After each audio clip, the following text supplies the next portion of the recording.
That is all 16 out of 17 channels. Hello, everybody, and welcome back. Sorry for the late start this morning. I was up really late last night. But here we are. So, welcome to the show. James Young, hello. Young Z Harvey. Yes, Young Z Harvey.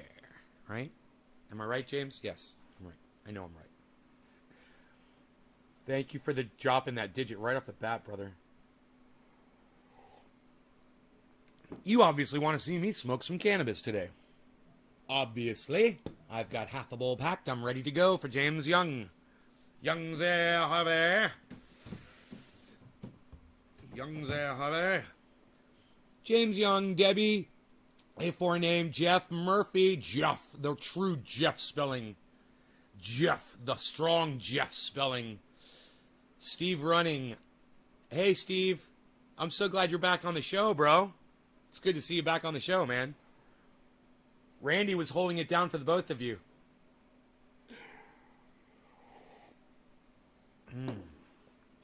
You guys have been the best fucking audience the last few days. I got to tell you, if I am not going live when I normally do, and I start feeling guilty about it, you guys are doing a good job. So you guys keep doing what you're doing, and I'll try to keep doing what I'm doing, because it's freaking great. I hope Rogan is okay, and he wasn't the one fighting. No, Rogan was not the one fighting, but he was the catalyst. But he did not get into a fight last night. No, it would have been different had Rogan been in that fight, man. Luckily, these were two bulldogs, but they weren't pure bulldogs. Man, I can't even imagine trying to break up two fucking bullies, bro. I'm sure Dino could attest to something along those lines, but, bro, these dogs,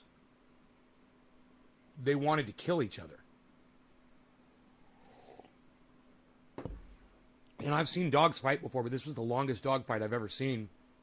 And it was traumatic, man. It was brutal, but the dogs are okay. And that's the most important thing. The dogs came out okay. They both have some, they got puncture wounds, but they weren't bleeding out at all. So the dogs did make it out okay out of the incident. But yeah, these dogs wanted to kill each other. They were not going to stop. And I figured, I've seen dogs fight before, and usually it lasts a couple seconds, and one of them gives up, and the other one, these two would not give up, man. They kept going back and forth, back and forth, back and forth. And I had Rogan. Rogan's the one that triggered those two to start attacking each other.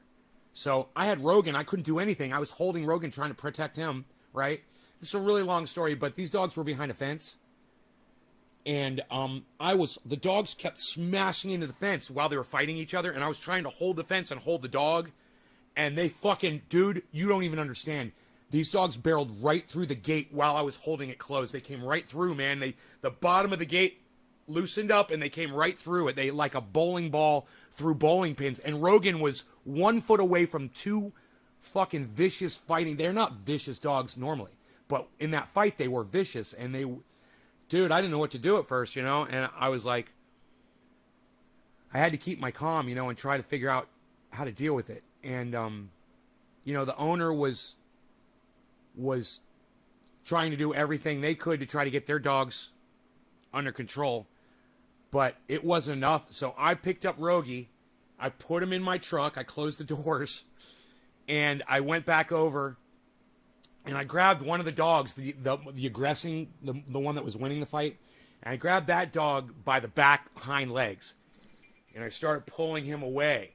And he grabbed onto the other dog. So I'm dragging him, and he's got the other dog now, and he's dragging the other dog on its back.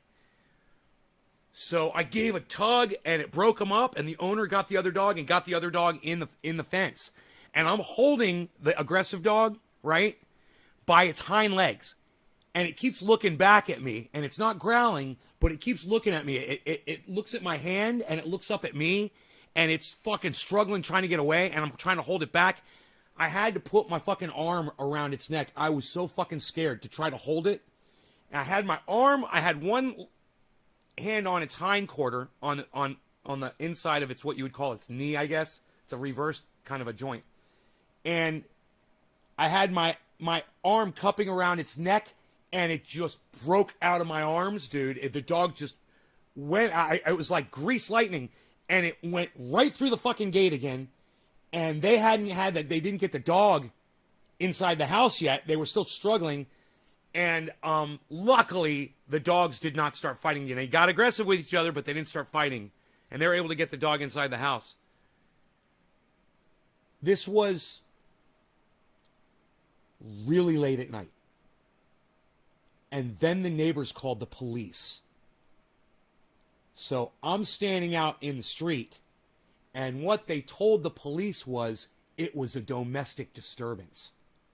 And when those two police pulled up from both ways and they got out of their car and they started walking towards me because I'm the only male individual around, standing there barefoot with Rogan sitting in my Escalade. I'm just sitting there. And I go, hey, how's it going? And the guy, he had such a serious look on his face, like, so this is the guy I've come to arrest, so I'm going to have to put this guy in jail tonight. And he had that look on his face. And the other guy was like one of those ranger guys. He was younger. He had a different uniform on. But he was cool. They were both nice. And he looked at me and said, so, what's going on, man?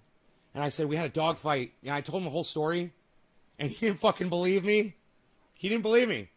So the other cop goes and talks to the neighbor and says, hey, you know, what was going on? They got the same story. So he comes out. And he's like, this is a dog fight. And the other officer was like, well, I said to him, I said, I didn't know if I was going to be able to make it home tonight. I'm so freaking tired, man. I said, after breaking up those two dogs, man, I am wide awake. I said, I think I'm going to be fine driving home. He's like, I already pulled over one person for falling asleep at the wheel tonight. But they were nice police officers. And when they were done doing their job, they said, you guys have a nice evening. And we said, thank you very much. Thanks for doing your job. Keep doing a great job. So my interaction with the police was all of 3 minutes, maybe 4 tops, and they were gone. But then I got home, and I woke up this morning, you know, and I checked the news. And Ben & Jerry's, this is very important. We're going to be talking about some very important things today on the show, you guys. So if you guys want to get caught up with the news of what's going on, yeah, I had a Big Mac. We're going to talk about that too.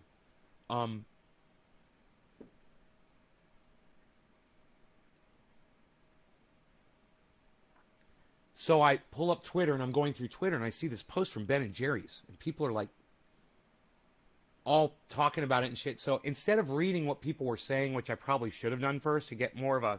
Because people have a way of clarifying things when they tweet at tweets. You know, when they respond to tweets, they clarify it. You know, they give you their opinion and different spins, and it starts... Well, you know me now. Lately, I've been trying to speak to you guys on a more informative, informational level to where you can come here and actually get some good news. And also like to try to break it down for you so you're not bored listening to me and I'm like, blah, blah, blah. You know, I try to, excuse me guys, I got the hiccups. I try to get it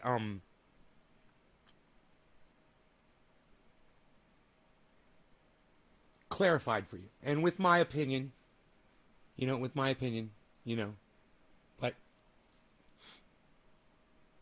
you despise people that call the fuzz over silly things. Let me tell you something, bro. Let me tell you something, Billy. I was glad the neighbors called the fucking police. Let me tell you something. If that was a fucking domestic dispute going out in the street, what they heard was two people fucking screaming, right? And a bunch of noise and dogs barking, and they didn't want to come outside and confront whatever the fuck was going on. You don't know how timid those people are. But I was thankful that they called the police. I mean, I hope people would call the police if you heard World War III going out in your street, in your neighborhood, out in front of your home. It sounded like fucking World War III, bro. It was the longest dogfight I've ever seen, bro. It was fucking 5 minutes of terror. 5 fucking minutes of a dogfight. I've never seen dogs fight like this. It was, I know dogs fight. Don't get me wrong. I don't watch dog fighting. So, but as being a guy who loves dogs, and, I try to break up dog fights, this is the longest dog fight I've ever seen. It was fucking disturbing as fuck, man. You know, because these were two dogs that live together that are buddies. They're trying to kill each other.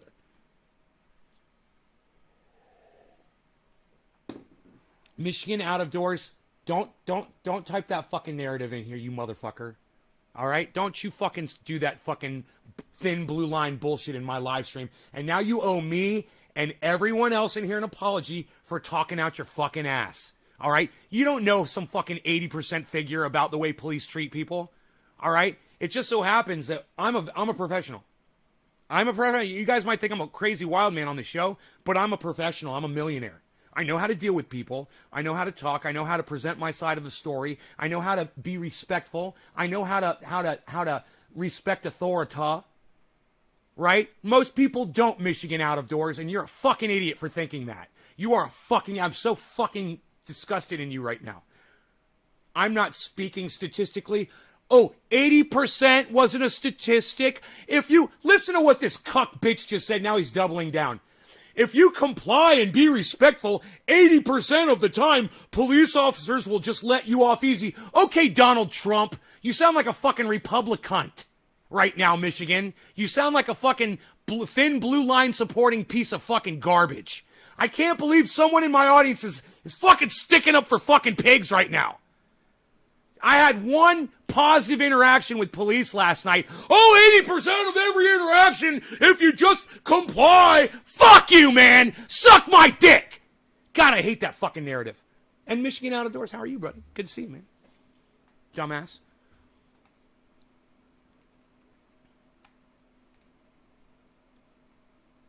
What the fuck is top dressing? What is top dressing? What does that fucking mean, top dressing? What is that? What is that term? I asked Evan, he wouldn't fucking tell me. He doesn't even come to my show to tell me what the fuck he's talking about. Top dressing. What is that? Salad dressing?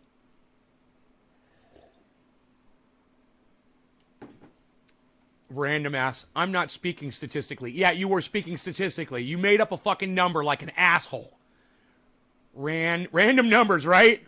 You know, 80% of the time, not speaking statistically, but 80% statistics. You know, 80% is a statistic, bro. I don't know if you realize you're speaking in statistics. You know? Definitely not a Republican. Well, quit talking like one, bro. Let me tell you something. Pigs are shit, okay? They become pigs because they get picked on at the bus stop, and they want to brutalize people their whole life, and they want to get away with it. So they become fucking pigs. 80% of pigs fucking brutalize people, you fucking liar. 80% of statistics are made up on the spot, including this one, right? You got told the fuck off, Jeffer. Yeah, he did. Yeah, he did. He got told the fuck off. Adding a layer of compost on the top layer. Oh, they call that top dressing compost? Yeah, let me tell you something about top dressing, okay? Don't listen to these fucking idiots that tell you to just throw the compost on the top layer of your fucking cannabis. Where are the roots at? They're under that level. How is that compost going to help your root zone? Oh, that's right, it's not. So this is what you do. Take a spade or use your hands or whatever, and you don't fucking just throw it on top. You don't top dress it. You fucking work it in, man, and then you water it in. Don't fucking top dress. Your plants are never going to benefit from that. You know? So don't top dress. Fucking put that shit in the dirt where it needs to go. I was always, what do you mean top dressing? Top dressing? You know, that's a whole thing, right? Oh, you got to top dress them after fucking 4 weeks of being in top dress. Yeah, and then nothing will happen. Get the shit down in there. You know, unless you're using the only thing you should ever top dress with. Pay attention, kids. Bat guano. That is something that you sprinkle on the top of the soil and you let it sink in slowly. Everything else is ready now. Everything else is ready to go. Bat guano can be top dressed. And I do top dress. I didn't realize the term, but yeah, that you sprinkle it on the top and you don't fucking work it into the dirt. You don't have to. It's very potent. Yeah, work it into the soil. Yeah, you don't just fucking dress the top. It's such a stupid name. They should say, you know, they should come up with another term. You know, till it in, like till it into the soil. You till it in, you don't top dress it. You know what top dressing is? Mulch, straw, hay, gravel. That's a top dressing, you know? And if people in the industry are literally saying that, it's like calling this a carb when it's really a turbo. You know, we get it wrong. We get these things wrong so often. It's hilarious. But now I know what top dressing is because Evan didn't want to fucking tell me on Twitter. But thank you guys, or come in my show and explain it to me. But I do appreciate you guys telling me. A very small amount. Hey, Adam, good morning, brother. A very small, can I just say this, Adam? I love you. I'm so glad you're here. Very small amount of bat guano should be used. It should be sprinkled along the top and watered in over time. It's very powerful. It's very strong. It's got a lot of nitrogen in it. You will burn your leaves if you put that shit down in the soil and there's not enough buffering and base in there to take the acidity out of it. Remember that. It's very important that you guys remember that. Carb and turbo. Oh my God, Josh Kelly's here. Hey, bro. I'm so glad you're here because I wanted to, Josh, I like turtles and tattoos, Kelly. I wanted to ask you a question. Okay, so I think, and correct me if I'm wrong, that as far as cars and engines and motors go in relation to a bong, right? Okay. This is your fuel, right? The cannabis is your gasoline, right? So that's the fuel, right? The bowl is the gas tank, right? That's the gas tank. That's what's holding the fuel, right? Okay, so when people call this a carburetor, the carburetor is what injects the fuel into the motor, right? But the combustion is happening up here. Doesn't turbo recirculate exhaust? So, does it inject air into an exhaust system? What does turbo do? Does it take the exhaust and re-inject it in? Because if that's so, I think this should be called a turbo, not a carburetor. And I think if you wanted to say you're using a carburetor, something that's going to inject the fuel in, then while this would be a 2-barrel carburetor, this would be your 4-barrel Holley. Does that make sense? This right here, this is your straight pipe, right? No, my bad. This is your intake. This is your straight pipe exhaust. And this right here, this is your, catalytic converter on the, as far as the drivetrain goes, the exhaust line goes. Catalytic converter. And also it serves as a, as kind of a choke, like fuel injectors, bro. It's kind of, these things are kind of like fuel injectors a little bit. But I think that the carburetor exhaust spins the turbine to the compressor side of the turbo. I don't know what that means. Exhaust. Oh, exhaust. It is exhaust. Okay. Right. So I'm thinking, isn't this more like a turbo than a carburetor? When you pull it. What would the correct, if we're talking about cars, good, tell me, if we're talking about vehicles, what's the correct terminology for all of this stuff? And I said, I'm going to ask Josh, I like turtles and tattoos, Kelly, because he knows cars and bongs probably better than just about anybody, right? You gave me all those bong accessories, and you're, Honda parts, bro. Freaking Honda parts. Hey, everybody, listen. I cheated on my diet last night. Look at me. I had a fucking Big Mac. I had French fries. I had a small fucking flurry, one of those with Oreos, and I had a couple of sips off of a small Coca-Cola. Yeah, I had a fucking Big Mac, and I had a fucking cheeseburger, and I had so much fucking fun. And I'm gonna tell you why I did it in a minute. It was the goddamn dude. It was the greatest fucking experience of my life. Almost. Last night was crazy, but I'm just here to tell you, while I was at McDonald's, and this was late at night, right? I'm watching Dr. Cushman, right? And he's going around from restaurant to restaurant to restaurant, and then he comes across a Frisch's Big Boy. I mean, we used to call them Frisch's in Orlando. Now they're called Bob's Big Boy on the West Coast. And I was done. I was like, I'm freaking out. I'm like, what am I going to do? What am I going to do? What am I going to eat? I'm going to fucking cheat. So I got on YouTube and I started investigating cheating on your, I'm not doing keto, but cheating on your whatever, your dieting or whatever the fuck you want to call it. The turbo uses exhaust gas to spin the turbo to put pressure and air into the car. When a turbo spoils up spools up, it compresses air into the motor. Superchargers work off of a pulley. Yeah, I was wondering what that wind-up sound is in a supercharger. Huh. It's a fan, right? The supercharger's like air injection? I have no idea.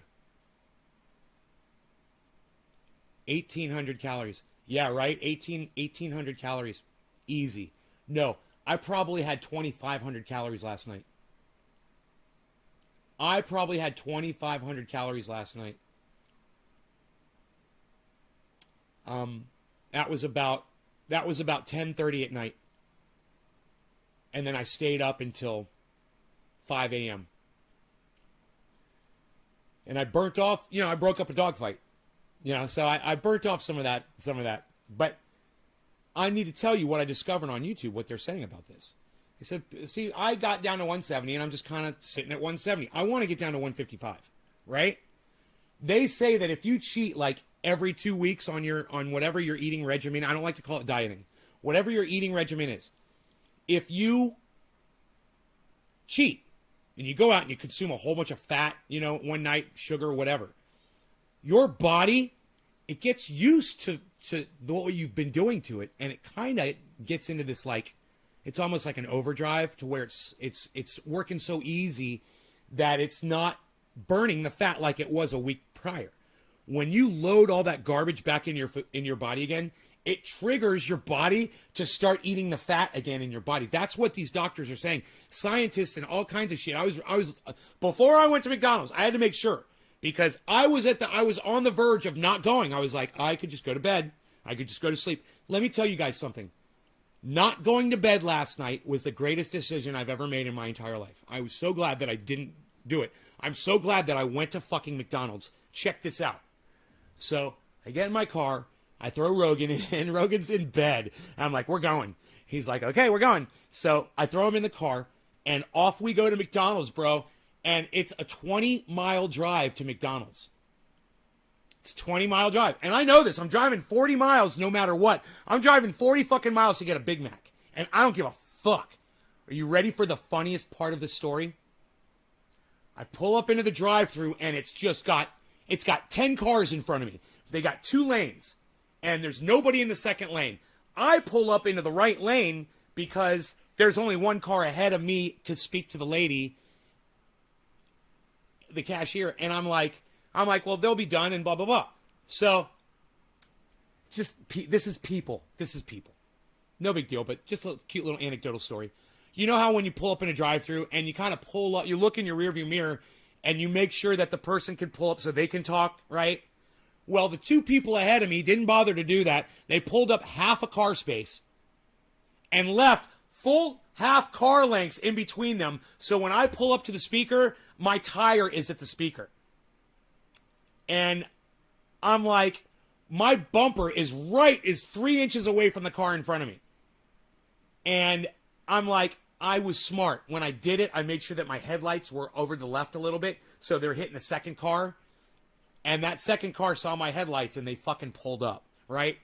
So they pulled up, and the car in front of them, the car behind them, just sits there. They pull up a whole car length. There's a whole car length. This woman in front of me had just ordered her food and didn't give a fuck who was behind her, right? People. So anecdotally speaking, of course, I back up and I go to the lane, the one on the left, which is wide open, and I order. So as I start ordering, then that lady pulls up as I start ordering. I'm laughing, and all of a sudden I hear somebody call my name.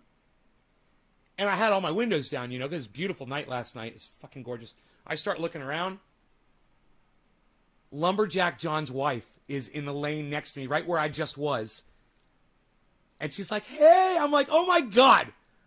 I got out of my car. I parked it. After I ordered, I pulled up so another car could pull in behind me, right? I parked and I ran back there. I gave her a hug. I was like, oh my God, how's Johnny? What's going on? How are the kids? How's everybody? What's going on with you? What the fuck are you doing at McDonald's at fucking 10:30 at night like I am? What's your fucking story? And she's like, I just had to come out here. I'm like, we both just drove 40 miles total to get McDonald's. We were laughing and laughing. We had so much fun. So then I hopped back in my car and I got my food, right? I wave goodbye to her, and I pull out, and I go down. I'm going to go get gas. Gasoline is about 5 miles back towards my house, right? So I get on the highway, and I'm driving down the road, and I'm like, I'm hungry. I'm looking at the dog. The dog's smelling all the food, you know? And I reach in to grab a French fry. I eat that first French fry, and I'm like, oh. I'm like, oh, French fry fats. I've got 4 sundown and 12s on my 10K KRMS. And the other day at the drive-thru, a douchebag whips out in front of me. So I start blasting some low frequencies, and I could see his door shaking. Nice. I actually bumped my system last night. I put on Cadillac on 22s in the drive-thru. Boom. Boom, boom. Fucking so loud, dude. My truck is so loud. It is so loud that everybody in that drive-thru was like vibrating from it, you know? I just felt like I was out, man. I was out. I was like, it feels so good to be out of my house. It was so fun. So anyway, I get a fry, and I'm like, I feel something in the bag, and it's a box. And I'm like, that's got to be my Big Macs. My Big Mac, right? I ordered a Big Mac with heavy pickle, 2 cheeseburgers with heavy pickle and Big Mac sauce added, so that's extra sugar guaranteed. A large order of fucking French fries, the McFlurry, the small McFlurry, and the small Coca-Cola. Okay, because I'm going all out. I'm like, if I'm gonna cheat, I'm gonna go all out, right? The beautiful thing about this meal was I had 2 or 3 sips of the fucking Pepsi. I ate the whole fucking McFlurry, but like I said, it was this big. It was a small, and they're small, but God, they're dense. They're good. So, what about my doggy's ears? Times there's always tomorrow to beginning. Okay, you cheated on the journey. No. Lynn, wait. You got to hear the whole story about cheating on your diet. It's good. It's a good thing to do. The reason I did it is because I want to lose more weight. If I had thought that if I went to McDonald's last night and pigged out, that it wasn't going to help me in my journey, I wouldn't have done it. But, hun, for the last 3 days, I've gotten on that scale, and I went from 170 to 171 to 172 to 173, and I'm doing everything the same, harder and harder. I'm working harder. I'm eating less sugar. I'm doing all the things I'm supposed to do, and I've hit a roadblock. And they say, when you hit a roadblock, cheat. Go out and have a cheat day. And what they say is, the people that are doing dieting really, well, fucking, there it is again. The people that are really doing well with their weight on their eating regimens, they're eating their eating regimen for 2 weeks, and then they're cheating for 2 fucking weeks. They're eating just straight whatever the fuck they want for 2 weeks. Then they go back on for 2 weeks, and their bodies are just, they're turned into fucking fat shredders. Just shred the fat. So, you know, these are not necessarily backed up by facts. This is stuff I saw from doctors on YouTube, and it's not necessarily the truth. But I'm telling you, this is what encouraged me to go try it last night. You want to see me and Ben Shapiro in an argument? What would you like to see Ben Shapiro and I debate? It wouldn't be an argument. He's very respectful. We would debate. And I respect him. I would debate him too. So what would you want to see Ben Shapiro? What topic? I only agree with Ben Shapiro on one thing, and that's my right to possess a firearm. Everything else, pretty much, I disagree with him on, so let me know. My uncle does that shit now. I always tell him, pull up, you got a full car length. Sorry, bro, I'm like 4 minutes behind chat. Enoch, catch up when you can. Your body is more efficient in distress. We're just like a plant. Huh. Lynn Marie, it's interesting. Tula, hi. I do 1 day a week cheat. Right? That would be a good show of a debate. Me and Ben Shapiro? I wouldn't mind, discussing his belief in God with him. It's to me, it's a sign of weakness. People that believe in God, you're relying on something, and I know life sucks, man. It was not designed. This is not by design. So people do what they can to get through this miserable life sometimes. And religion is a big helper as far as making you believe that there's more to this than what's really here. And I understand that, man. I do. I totally understand it. you know. Nay and Matt Dillahunty on Triage Oil, right? Well, you know, he doesn't take my word for it. That debate would go nowhere with Matt Dillahunty because he doesn't believe me. He thinks I'm a liar. You know, he thinks I'm a fucking liar. And I want Nick Brown to know something. Nick, you're here, right? Weren't you just talking?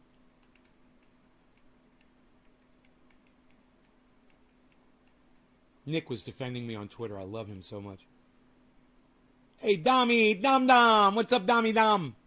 I swear I saw Nick Brown in here. I'm losing my fucking mind. Who was that? Nick Brown. Yeah, he's here. Nick. So, I want to say, number one, thank you so much for going on Twitter and saying that I keep it real. I do keep it real. That was the greatest fucking tweet that you did, was to tell someone, hey man, come check out our show. This guy keeps it real all the time. But I was trolling Joe Rogan and his audience. I was trolling, and I do that sometimes, but in all fairness to me, bro, and to you, I was keeping it real. That photograph was snapped with my S9 of the moon. Now, granted, I held my S9 up to the viewfinder on a fucking gigantic telescope in my backyard, but I wasn't lying when I said I took that fucking photograph of the moon with my S9. I certainly did. And when you say I keep it real, bro, I do. But hey, man, just give me the fucking, can I get the allowance to just every once in a while have fun with people and troll a little bit? Because I do keep it real, man. But, you know, saying that photograph was taken on an S9, that wasn't really keeping it real like I like to keep it real. That was me saying, no one is ever going to see this fucking tweet, so fuck everybody. You know, I just figured no one was going to see it. And I was just like, fuck everybody. No one's going to see this. I'm just going to put this out there. I do it every day. I make stupid tweets and posts on YouTube that I know none of you, or not the podcaster or their audience, will ever see. All of my shit is hidden across all of the internet. So it's like I just do it, man, just as like it's like, just picture this guy out in the middle of the ocean that's drowning, and he's just like barely treading water, and he's just getting water in his mouth. That's me. And you just barely see my hands, and I'm like, oh, just no one fucking sees me out there, bro. Social media is a brick, and I'm drowning slowly. Do you know blank as you only what? Yola. He recently started a podcast. Oh, Dope Ass Yola.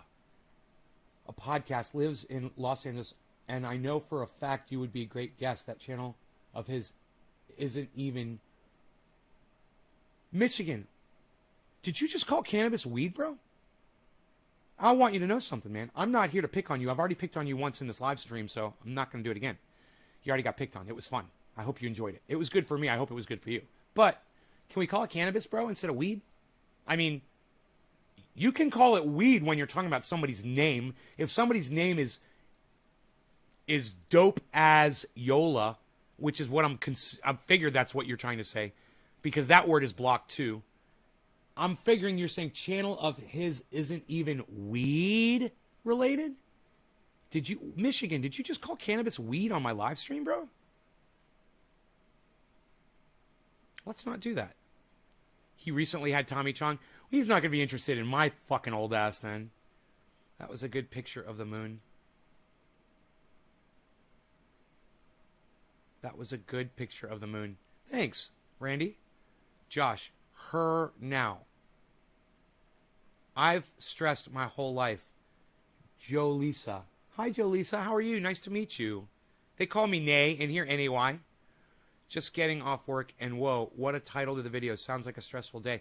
No, it wasn't stressful. It was one of the greatest nights of my life. It's a fantastic night. But it had some drama. You know, there's some drama. Cops, dogfight. I was the hero. I was the superhero last night. Felt pretty good breaking up that dogfight. Let me tell you something. There aren't too many things in life that are much scarier than breaking up a dogfight between two dogs that weigh about 100 pounds each. And let me tell you something, man. Now I'm going to say these dogs were 80 to 100 pounds, both of them. And they were long. They were built like Roscoe. Remember old Roscoe? They're tall. You know, they're bulldog mixes. One might be a pure pit, maybe. No, I think they're both mixed. They're both mixed with bulldog, I think. With pit bull. Pit bull and maybe some lab, like one of them might be brown lab pit bull or something like that. No, dude, he's super chill and just likes to listen to people and tell stories. I'm sure if you were that interested and inquired, he would be down. He's always looking for interesting people to have on. Well, Michigan, the way to get me on a show like that, bro, is to chime in for $2 on one of his live chats and tell him about me in the super chat. Spend the $2 and say, hey, would you have Nay from Nay's Garden on? He's an off-grid expert. He understands cannabis. He could tell you about organic gardening, growing vegetables. I've broken up a few before, but they were never big breeds. Let me tell you something. These dogs were locked together. They were locked. The one had the other one by the face and just wouldn't let go, man. Just wouldn't let go of the other one's face. And, God, man, I'm just glad the dogs are okay, man. I was so worried. I was around one I'll never forget, and no way I could have tried to break it up. Lynn Marie. Thankfully, they didn't sink any teeth into you. Right?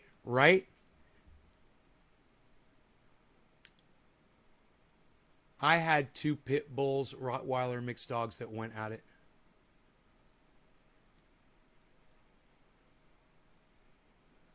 God damn, dude. You don't want a pit rot, dude. That is the worst mix. Well, you're getting the worst of both worlds there, bro. You get the size and the jaw. Well, let me tell you something. A fucking Rottweiler will lock a jaw on you, no problem. Try to open a fucking Rottweiler's mouth. People say that pit bulls have a special locking jaw. Hey, man, you ever tried to open a fucking German Shepherd that's locked down on somebody's fucking leg before? Try. It's not easy, man. I've had to do it before.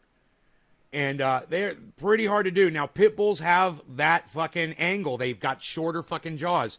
And they are definitely like a goddamn ratchet, man. You fucking lock that bitch down and... Luckily, like I said, these weren't pures. So they didn't have that lock bite. Luckily. And I don't think they really wanted to kill each other as bad as it looked. They were... Man, when I got up on them, they were making a lot more noise than they were hurting each other. But as I pulled the other one away, that's when it bit down on the other one, you know?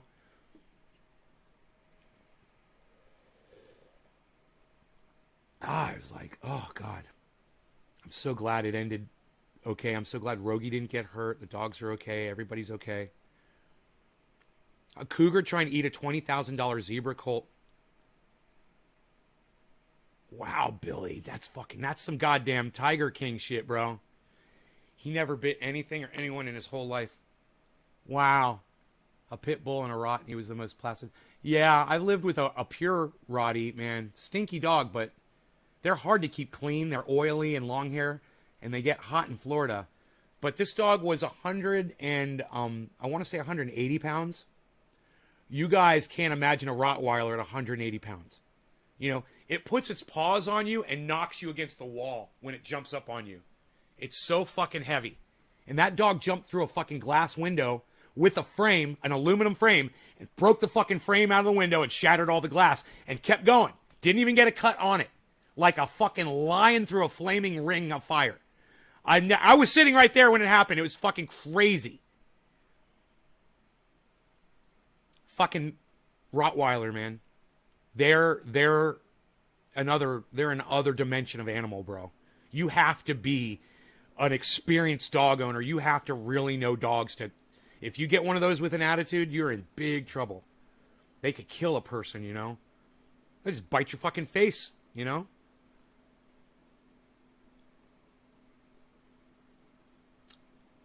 Thoughts on Urban Remo and or... Look. I love Urban Remo, and I got beautiful results using his nutrient line, and I support and promote it. However, I'm not using newts anymore. I don't use a line of nutrients anymore. I found out that I'm sorry, Remo, I hate to do this to you, but it's a gimmick. It's a gimmick. I only use one real liquid nutrient with all of my amendments. So you put the amendments in, you don't need nutrients because you're growing organically. Now, remember, nutrients work great when there's nothing down there, when there's no microbes at all. It's just a root zone in water, right? There's no microbes living around those roots. There's no dirt zone, right? But the nutrients work good for that. They work good in soil too. But here's the thing. Soil by itself is an incredible thing. And when you learn how to master soil, when you learn how to breathe life into soil, you won't need nutrients ever again. I mean, yeah, I use the fish emulsion. And you know what? I was at somebody else's house yesterday and they had the same thing, the blue bottles. It's people around here know, man, that is, you get fish emulsion. If it's not age-old bloom, then you get Liquinox. I mean, age-old bloom is probably a higher quality fish emulsion, and your plants will probably appreciate it even more. But I am telling you guys, Liquinox fish fertilizer 511, it's the bomb. You won't need any other thing, and you don't need to spend money on all these different products when you only need your amendments, which are super cheap, and you're at Liquinox, which is $30 for a gallon. It'll last you for years. You're using a tablespoon a gallon, guys. Hopefully, you're using 1 tablespoon per gallon. And you can give it as much or as little as you want, man. They'll work on a teaspoon, and they'll work on an ounce per gallon, too. You could pour the shit in the soil. I pour it in my compost tea. But that is the trick, and that's what you guys want to focus on, is the soil, not the plant, because that's how they get you. Oh, you're going to flush your plant. You're going to feed your plant. You're going to say, oh, they're girls, they're women, they're bitches. Look at the ladies. Oh, the plant. It ain't about the fucking plant. Fuck that plant. It's about the goddamn soil. Make love to your soil.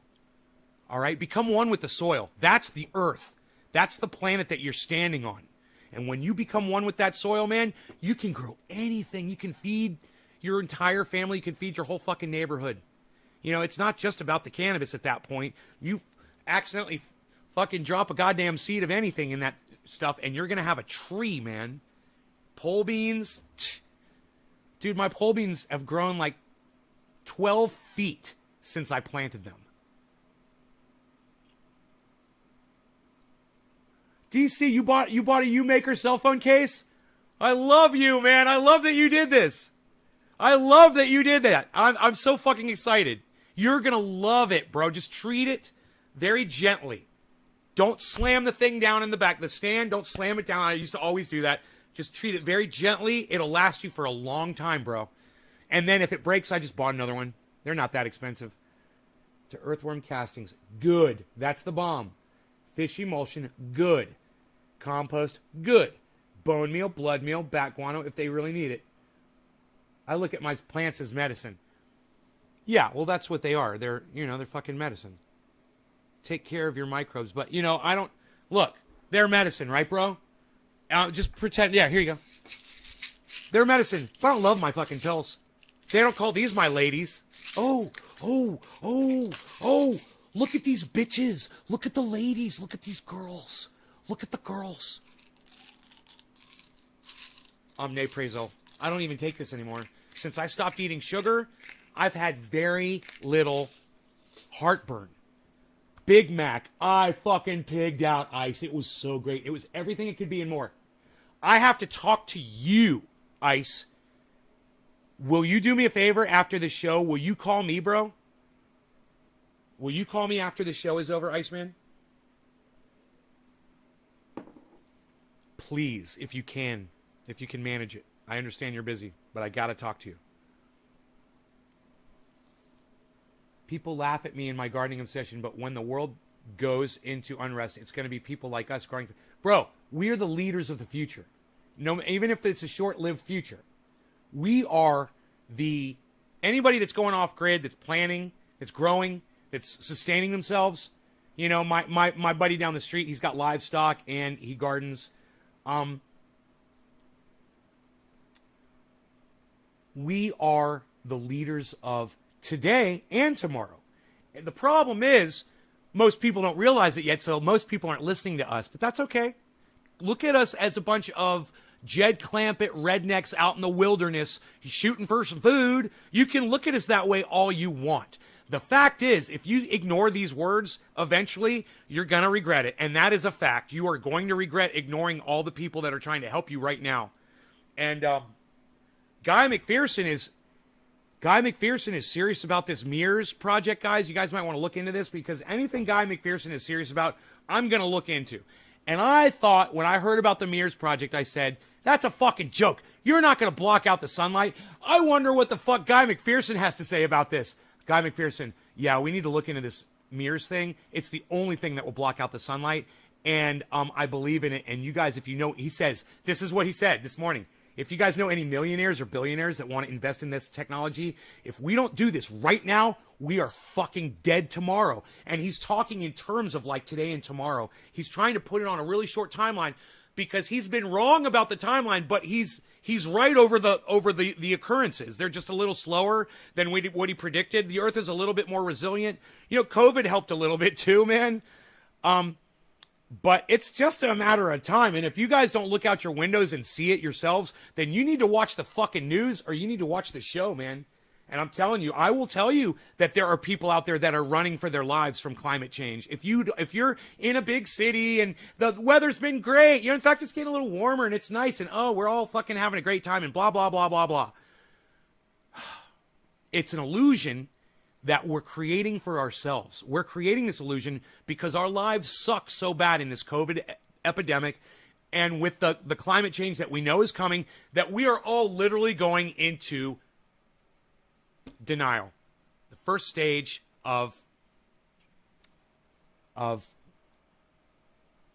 do they call it? It's the first stage of loss is denial. The first stage of something is fucking denial. The first stage of something that I'm trying to say, it's denial. The first thing we're going to do is deny it, and that's where we are right now. We're fucking denying. I'm not saying we're not denying climate change. I'm saying we're denying that we can fucking fix it. And we're hoping that that little freckled, red-haired engineer from the Exxon commercial is going to make a carbon capture car that's going to change the whole goddamn world. And let me tell you, that motherfucker is just trying to get rich and slap his ball sack on something so he can put his name on it. He doesn't want to make it better. He just wants to go to the grave knowing that he fucked up the planet. Just like every other, just like Elon Musk switching the plug that goes into the Tesla so you can't charge it at another station, and other cars can't charge at Tesla stations. That's what we're dealing with today.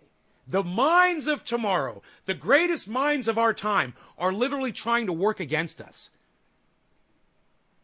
What is that engineering called? When you engineer something to break down over time? What is that called? It's not reverse engineering. When you engineer something to break, like you engineer jeans so that they'll get holes in them in just a matter of months, so that people have to come back and buy more. What kind of engineering do they call that? I forgot. I forget the name, the term of this. Somebody's going to come up with it. I asked you guys the other day. Nobody answered me. Junk. Michael Goldsmith, that's a great answer. It's called junk.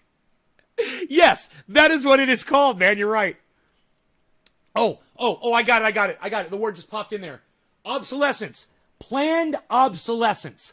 Planned obsolescence. I was thinking engineering, but it's obsolescence. Planned obsolescence. I'm a smart person. I remembered a word. It's planned obsolescence. Have I smoked yet today? Dude, have we gone 49 minutes without any bong action? Are you kidding me? What is going on with us? Where have we gone? What has become of us? Korean natural farming. Keep your gardens, farmland healthy and happy with microorganisms.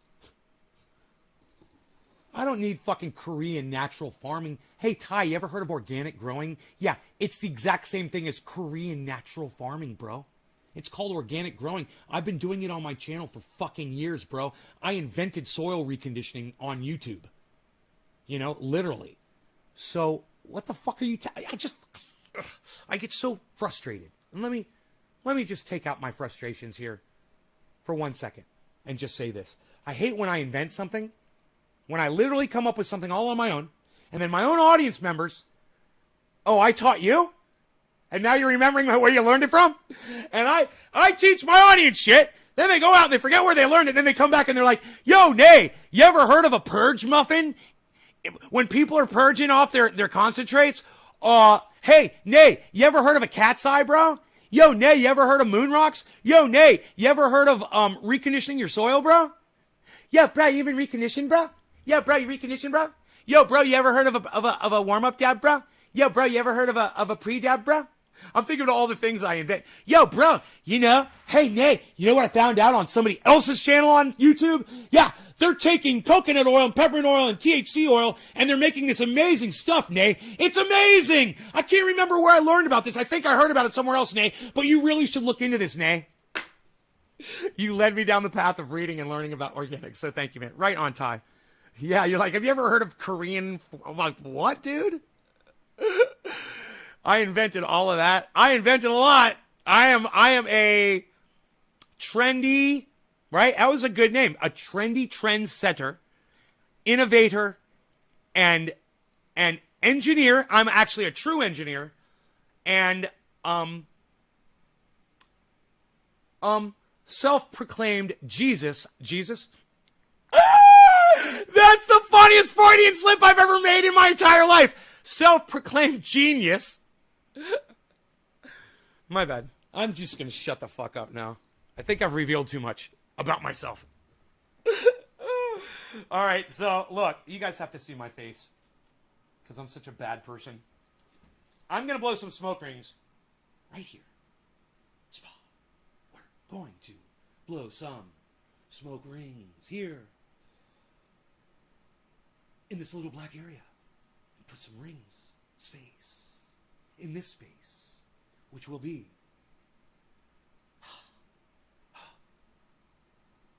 the final frontier that you will see here. Graham Elwood does a fantastic William Shatner, one of the best. You should check him out. Let him know I sent you. naysgarden.com. Graham Elwood, Government Secrets. Lee Camp, he should lead us. Leader, lead, Lee. Get it? Leader, Lee. I don't know. You guys understand how I feel about Lee Camp? He should be our Bernie Sanders. He should be the one leading us into the fire. You know, I'll follow him into the fucking fire. I will fucking stand behind him. Anybody tries to fucking fuck him up, I'm going to kill them. I will lay my life down for him. You realize that? That's how I feel about Lee Camp. I would die for him. I would throw my life down for him so that he could continue. And when we have leaders like that, that's what we need to recognize. And we need to lift those people up. And you guys need to remember that shit. Because nothing is ever going to happen if we don't get behind a person who can take us in the right direction. And I'm telling you, Lee Camp is that guy. I'm telling you. Ron Placone is like, we need a leader, man. We need a leader. We need a leader. We need a leader who can set up camp on these issues. A leader who can set up camp for these issues. Who would that be? A leader who would set up camp for these issues. Lee Camp! Lee Camp! Lee Camp! Are you following Lee Camp? That should be our fucking leader. I'm telling you guys. And you know why? Because he makes the most sense.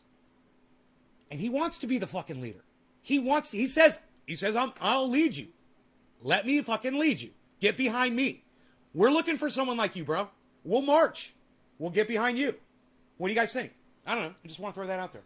If you're on the East Coast, I'd be able to share organic zucchini, squash, and tomatoes. All inspired by... All right, right on, buddy.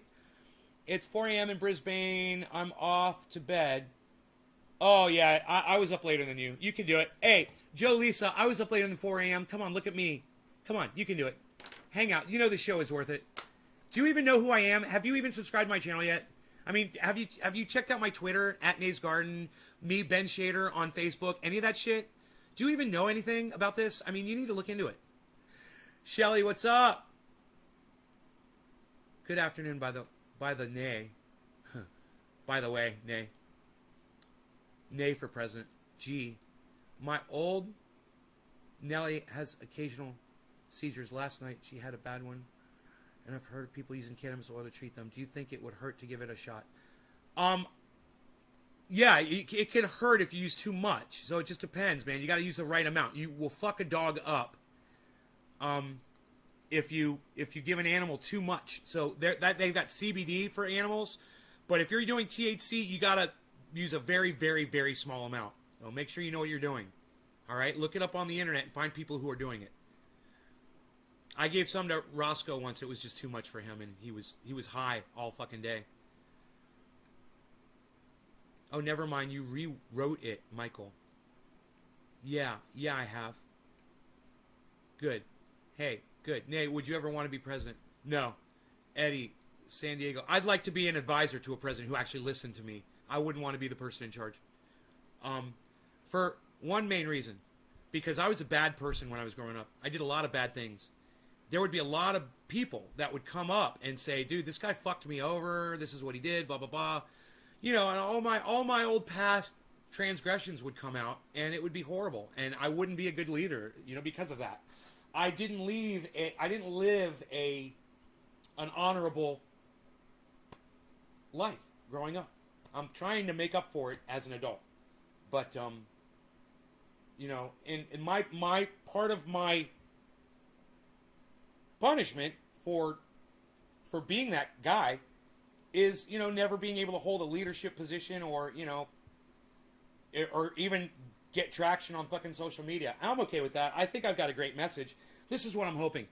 I'm hoping somebody a lot better looking, sexier, smarter, more intelligent, and with the ability to attract way more people to a podcast picks up on my identical message and starts rebroadcasting it to the masses. It doesn't have to come from me, guys.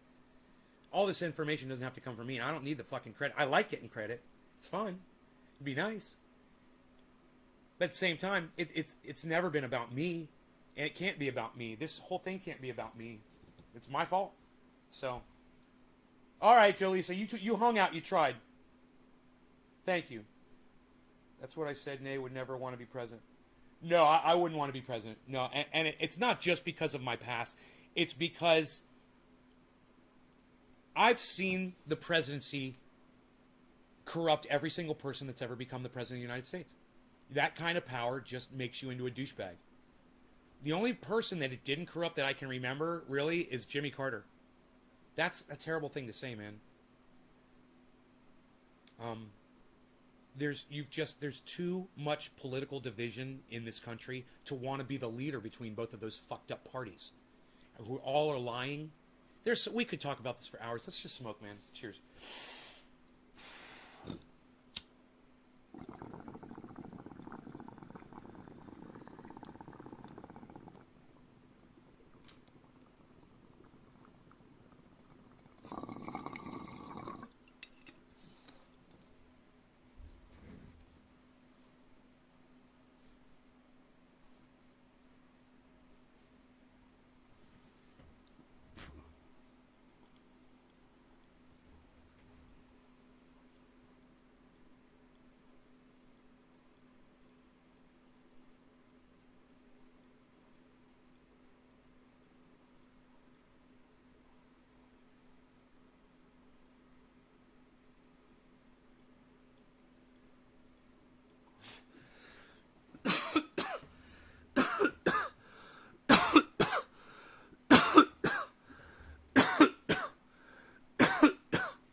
You got cancer, bro?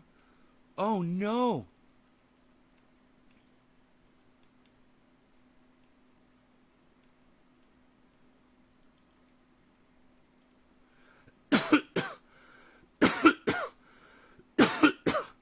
Dude, you have testicular cancer?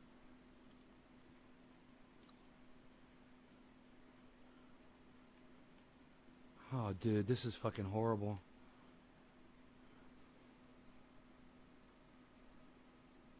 Oh, God.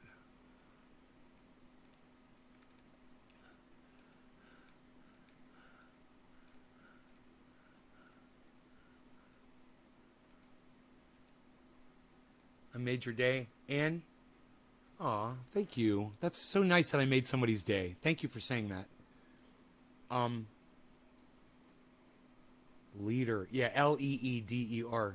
Lee Camp should be our leader. Exactly.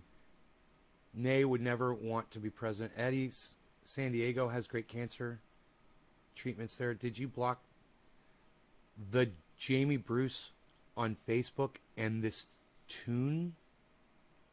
What? Timothy Reader? What are you talking about? I've got furniture to go buy, so I need to be... Okay, be careful. Don't strain yourself and get some help, okay? Jolisa, get people to help you with the furniture. Please, get a neighbor or something. Don't do it by yourself. I grow organic catnip in jars just like my cannabis. My cats only get high on the best.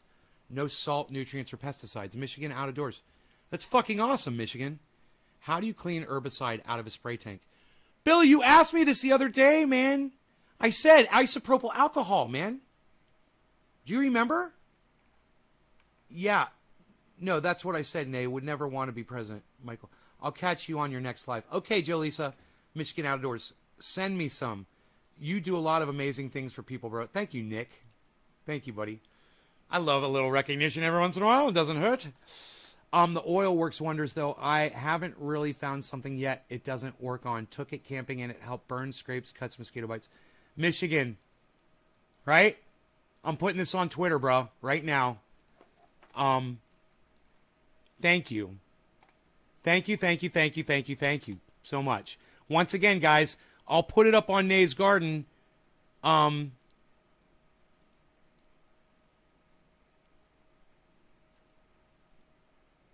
gotta wait. Let me look at what 50 million are being lazy rather than 400 Americans are being. Yeah, that's good. She's got Free Palestine in her name. I love her. Oh my God. Oh my God, I love this woman. I'm just sending her a heart. She's so fucking amazing. Bernie bitch. All right, so let's do this. Michigan out of doors. I'm sorry, was I just tweeting out loud? Oops.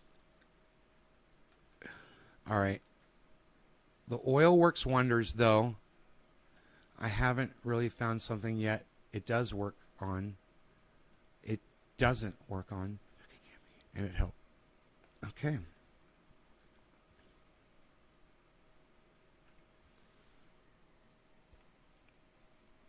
I put that up on Twitter. I put that on the Twitter sphere. Feel free to go there and retweet it, guys. Help me out. Eddie, we have good doctors here. Okay, Karen, I'll do some research. Ask around that stuff. Nay for 5 days. Eddie, have you stopped eating sugar? That's the best thing you can do for your cancer, bro, is stop eating sugar. Have you already cut sugar out of your diet? Oh my God, I'll be so fucking excited if you've done this already. If you've stopped eating sugar, you've already lost 2.73 pounds. That's a hell of a scale, man. 2.73.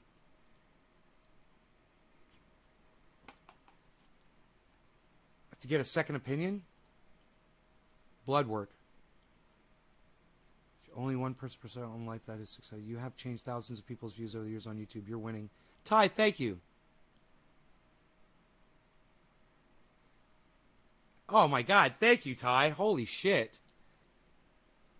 Thank you, buddy. Michigan, I'm sorry, my friend. Ralph, not good. You always make my day. Josh, you always make mine. What's up? Eddie, Michigan. Nay, you really are changing the world one person at a time. I feel like your viewers are some of the most open-minded people. What do you guys... Somebody paying you to say these nice things to me today? I got to put this on Twitter, too. You guys are the best, man. Holy shit.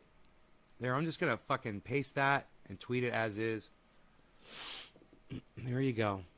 Steph, huge, massive uprising in France has begun. Okay, there's a huge, massive uprising going on in France that the MSM is not talking about, of course. ISO cleans everything. I never caught it. Thanks. ISO. Yeah, 99.9% isopropyl alcohol. It cuts right through oils, bro. It's if your dog ever gets skunked, bust out the isopropyl alcohol. Fuck that 0.5% mouthwash and tomato fucking paste that people tell you to use. People are so stupid. If you want to cut oil, you use alcohol. And if your dog gets skunked, just put the alcohol on a paper towel and just wipe the oil right off. It comes right off. And has made me feel like I can belong with a group of people and actually feel loved. Oh, Eddie! Eddie, I feel like this is your life, Nay. You guys don't understand. Monday, July 19th, man. This is a huge day. Monday, July 19th. I got to remember this day. You guys are so awesome, man. You guys are just like the icing on the cake. Always. Nay has changed my life and has made me feel like I can belong with a group of people and actually feel loved. Dude, I love you, bro. I can't believe how amazing that is that you just said that to me. Nay is one amazing man. I lean on my elbow, turning dark, been putting triage oil on it for 2 days. It's almost healed. Oh my God, you guys. You guys, do me a favor. Please go to Twitter right now and retweet all of these tweets that I'm putting up. I'm tweeting y'all. So if y'all would tweet each other, that would be great. And y'all should follow each other on Twitter too. And every one of you should retweet these at yourselves, at me, at all the trendies. And everybody should get in on this and just start retweeting these tweets, man. These are fantastic. My buddy's not lithium and wants to know if he can still smoke cannabis. My buddy is not lithium. My buddy is not on. My buddy is on lithium. Yes. Oh, yeah, you can use cannabis on lithium. Bro, you can use cannabis with anything, bro. Cannabis doesn't enhance anything in a bad way. Listen, when I used to do mushrooms, and let me tell you something, take it from one of my friends that told me mushrooms is the ultimate drug for them, and they do every kind of drug and experiment with everything, and they say mushrooms is absolutely, hands down, the best. Now, I've done plenty of mushrooms. I know what it's like. It's not really my personal choice. You know, my personal choice is cannabis. But when you're using mushrooms, at least the ones that you get from a cow pasture that grow on cow patties, they look like nipples. They look like boobs with a little nipple in the middle, and they've got a little purple ring around them. When you get those mushrooms and you cook them in a tea or you eat them, it takes about 45 minutes for the effects to really, before you're really feeling them, to not use terminology, drug terminology, and trigger a bunch of people. When you smoke cannabis, it decreases that time by half when you're on shrooms. It enhances and makes it better. And that is one of the most powerful drugs that people put in their body. You can mix cannabis with anything. What matters is, how are you with cannabis? Do you have the capacity to intake cannabis? And then, you know, when you mix cannabis and alcohol, it will increase the effects of the alcohol. But that's only going to last for, 30 minutes or so. It's not going to, I would think that if you're drunk enough to wreck a car, smoking cannabis isn't going to make it any worse. But I would have to ask my friends that have been drunk that then use cannabis, and just ask you guys, when you're drunk and then you use cannabis, why do you use cannabis when you're drinking, and how does it make you feel? Because I've really never really experimented that way. And I'm really not, just because I'm so anti-alcohol, What about Zing or stuff like that? Does that count as sugar? I'm sorry, bro. I don't know what Zing is. You're going to have to tell me. Medhurst is live. Hey, why doesn't everybody go to Richard Medhurst's live stream right now and super chat him and ask him to come let me interview him? Hey, will you let Nays Garden interview you? Will you let Nays Garden interview you? Will you let Nays Garden interview you? Super chat $2. Super chat $2. Super chat $2. Super chat $2. Super chat $2. Super chat $2. Richard Medhurst is live, everybody. You can all super chat him live right now. This is so fucking exciting.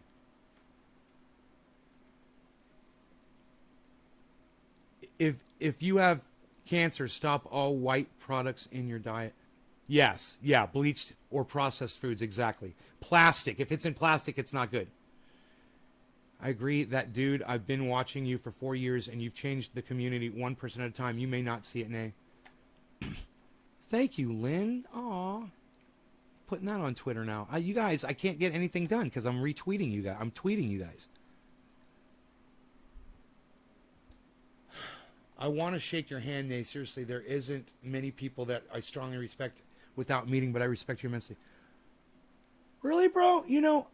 Thank you. That's a beautiful thing that you just said to me. But also this, Michigan, there's a lot of people that I've never met in person that not only do I respect, but that I love and that I would literally lay my life down for, bro. That's funny. You and I are really different like that. You got to meet somebody in person to feel like that for somebody. Dude, the internet has brought all of us together. Man, I would throw my life down for Josh, for Eddie, for Billy, for you, Michigan, for Steve Running, for fucking Randy, for Karen. I would fucking die for you guys. I would die in a fight for you guys. I would walk through fire for you guys. If there's something I can do to help you, let me know. Most of you I've never met in person. I fucking love you. I don't need to, what, you got to smell somebody or you got to touch them? What is it? You got to make sure that they're real? What would make you say that? There aren't many people that you respect without meeting in person? What is that? Jimmy Dore, bro? I've never met him in person. His wife, Steph Zamorano? Let's just go through the list. Ronnie Placone, Graham Elwood, Lee Camp, Tim Black, even Ben Shapiro. You know, I respect him. I respect him. I don't agree with him, but I fucking respect him. Never met him in person. I totally disagree with fucking everything he says, but I still respect him. And as a human being and a podcaster, I fucking love him. You know, I love all the people that I disagree with because I disagree with everybody on at least something, right? Where's your line that you draw in the sand? I've got one. I got a few lines, and I think you guys know where they are. But for the most part, man, it's an open ball field, man, and we're all playing ball. And when we play ball, we all benefit. Everybody wins. It's wins. Hey, hashtag wins. Nay has a beard, and he combs it. Nay is a man. He practices hygiene, too. Great guy. Matt Dillahunty thinks I'm disgusting and grody. He wouldn't take medicine from me.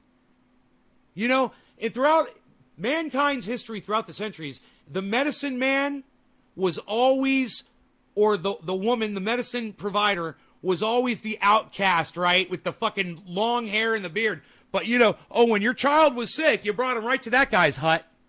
You know? Because that was the guy who had the medicines to fucking heal your child. I don't know what the fuck Matt Dillahunty's thinking, man. I'm a shaman. I'm a goddamn shaman. I will kill you, you fly. I am not in harmony with you right now. I'm a shaman. But I will kill this fly.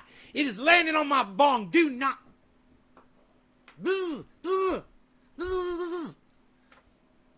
I'm a shaman. I'm a shaman. I'm going to call up my mom and say, I'm a shaman. And just fucking hang up. Okay, Google. Computer. Shaman. Oh, that's right. You fucking suck my dick. Computer. Shaman definition.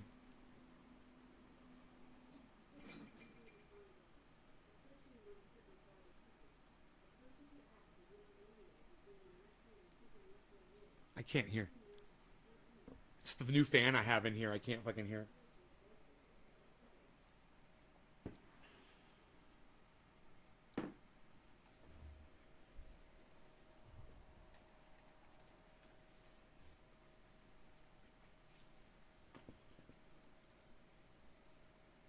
Someone said retweet and follow anyone who comments if you are voting straight blue in 2022. These are the motherfuckers I hate. Oh, you're going to vote straight blue no matter who? You know? Look at these fucking idiots that you've already put in there. You know, somebody put Joe Manchin in there, you fucking idiot. Blue. Yeah, a lot of good that did. These morons. It's that whole red-blue mentality. It's not getting us anywhere. And you know what? It's got 444 likes and 328 retweets, 221 fucking comments. Let me tell you something, guys. I have never seen this kind of support on anything that I've ever put out there. And every single tweet that I have ever written is better than that one. My response to that was cucks. Period. That was it. What a bunch of fucking cucks. Oh, vote blue no matter who. Yeah.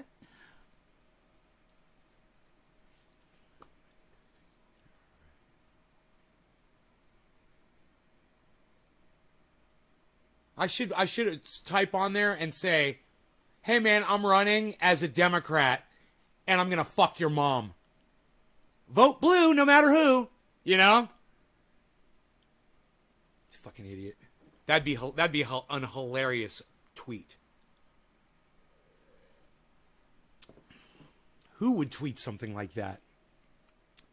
Try microdosing. I did it for a week and it relieved anxiety in the present short-term memory. So many candidates. So does just tripping on acid, Michigan. You can just trip, bro. Just get it all over with in one fucking dose, like we used to when we were kids. So many cannabis greats who made this culture and industry what it is have disappeared. Get away from my bong! Where's my peppermint spray? Where's my peppermint spray? Give me back my gun! So many cannabis greats who made this culture and industry what it is have disappeared, and I never got to interact with, but you talk to us. I respect you and your knowledge. It's a 0-calorie sweetener. I've never heard of it. I grow with LED lights and Miracle Grow, and I grow the best kush. Tommy just comes in here to get fucking blocked. That's hilarious. Hi, Tommy. Fucking idiot. I would throw my life for you. Nay, no problem. Aw, Josh, thank you. I suppose that's right. I just meant that I respect you more than most people I know from the internet. HPS is better. Oh, Michael, don't engage the fucking troll, cunt. I did it. You were getting trolled, bro. I didn't even tweeted a pic to you to prove my super chat to Richard. To Richard? Wins. High pressure sign. Michael Goldsmith is engaging the troll. Sunlight. Oh God, you guys, did you guys jump on this trolls train? Really? I like this case. People need to clean their glass more. It's just Richard for you. Oh, you super chatted Richard, bro? I meant to go over there. I forgot. Oh my God, I forgot all about Richard Medhurst. Because I got distracted because you guys started saying such nice tweets about nice things I had to tweet. Okay, Richard Medhurst. He's not going to read these out. I bet you he's not going to read out the super chats. Right outside of the Iraqi airport. Okay, I've got Richard Medhurst up. Let me catch up on the chat. People, oh, I'm caught up, guys. 2 more chats. People know more about how big their favorite NFL player's jockstrap is than who their actual fucking Congress member is. That's part of why this country's fucked. Ty Online, that is why I love that you're watching the show. Because, yes, sports are a fucking waste of time. And there's so many other things. I mean, I would disagree that people should be interacting really with politics, but more with gardening and stuff, you know, and going off grid than worrying about how big your fucking NFL player's jockstrap is. Exactly, Ty. Exactly. Totally agree with you. What do you put in your coffee to sweeten it? 2 tablespoons of cold creamer and a fucking less than 1 second of whipped cream. And I mix that all together. It doesn't sweeten it, but it takes out any of the coffee bitterness. Nothing better than eating an 1/8 of shrooms. Then once it starts to die off again, I take another gram or 2. Wow. Right on, Michigan. Adam. That woman is beautiful. This woman that he's interviewing. Wow. Pretty girl. She must be Palestinian, huh?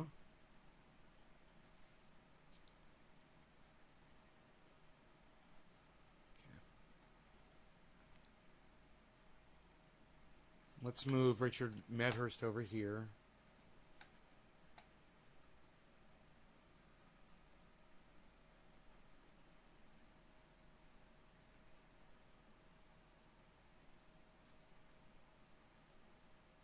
Participants pop out. Huh. I don't see a super chat in there, man. I missed the fucking super chat, I guess. It was probably only a 2-minute super chat. But,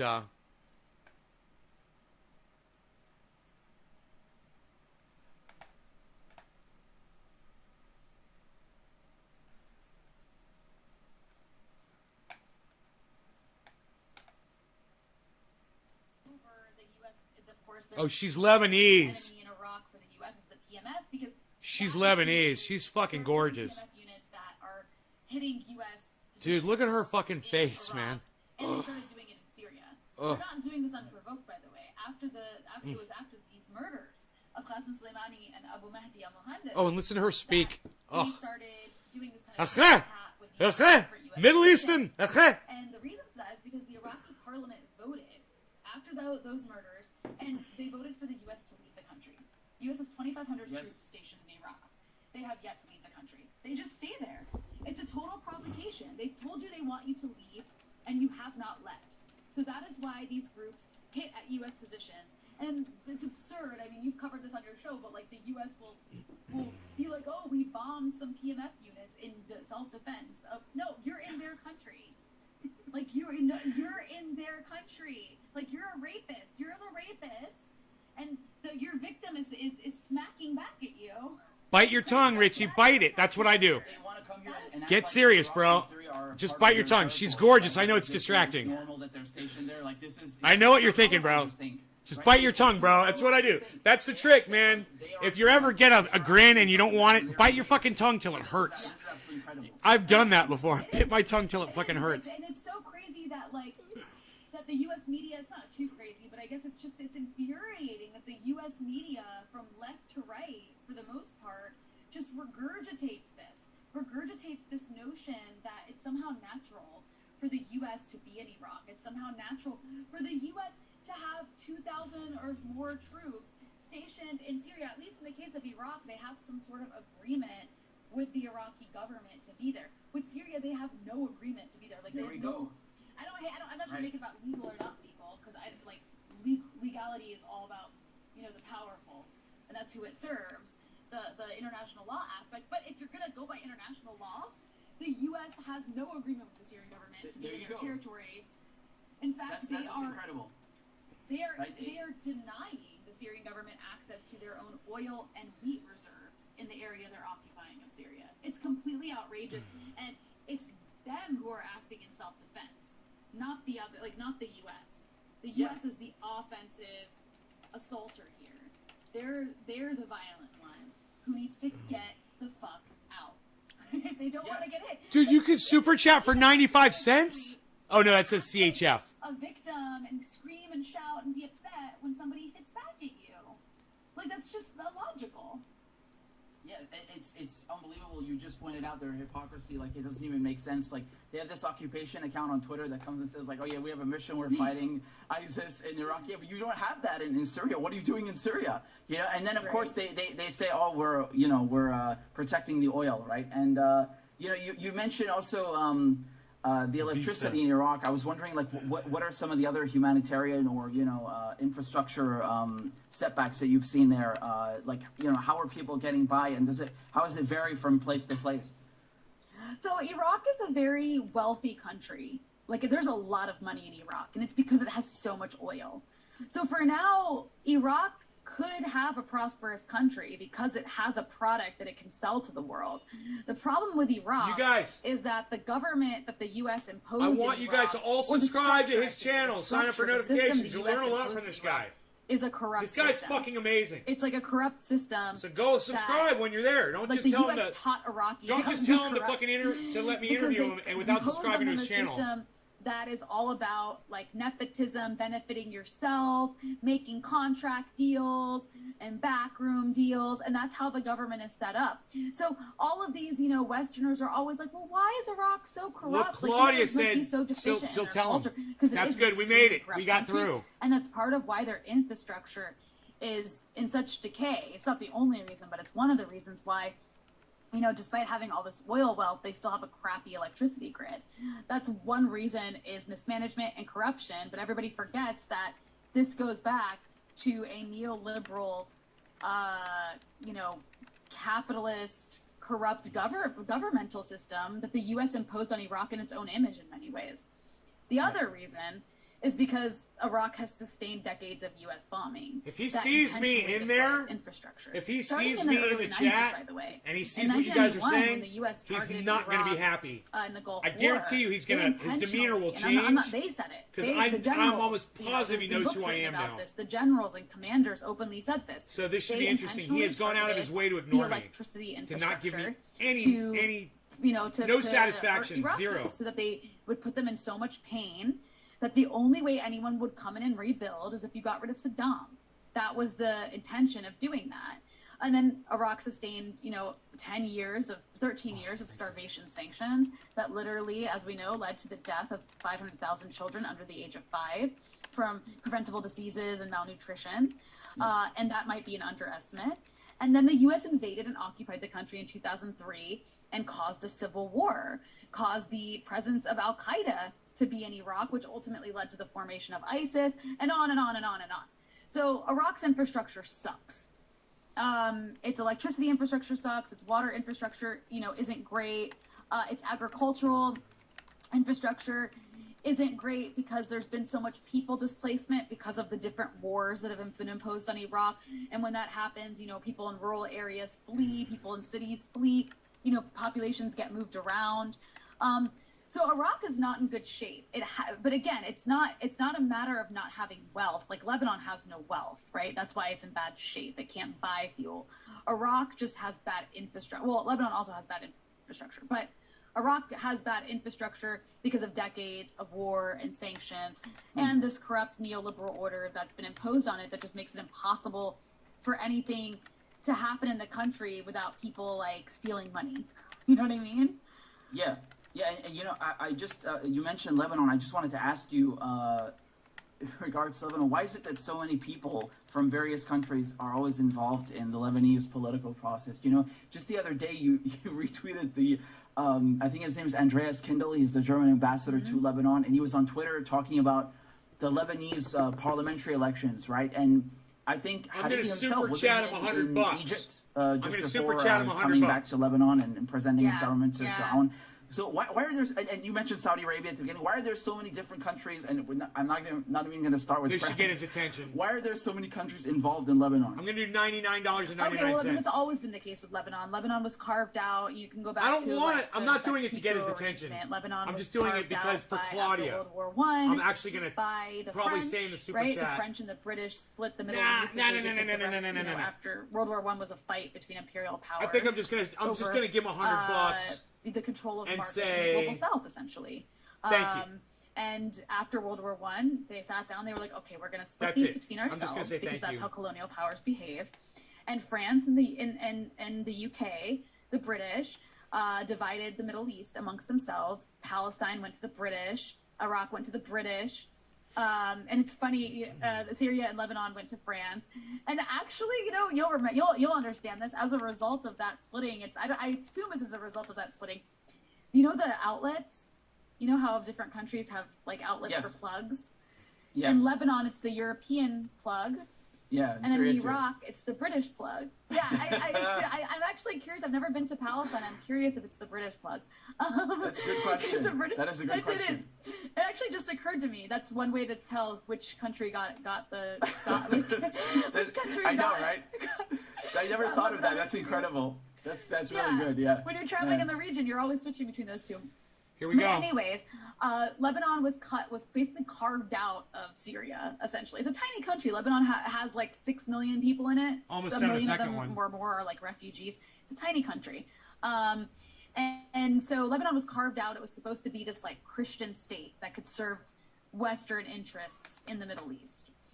So it's always had that element of foreign meddling in it.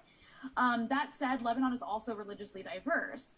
And this kind of like sectarian government was imposed on Lebanon initially by the French, and then again after the Civil War with the help of Saudi Arabia.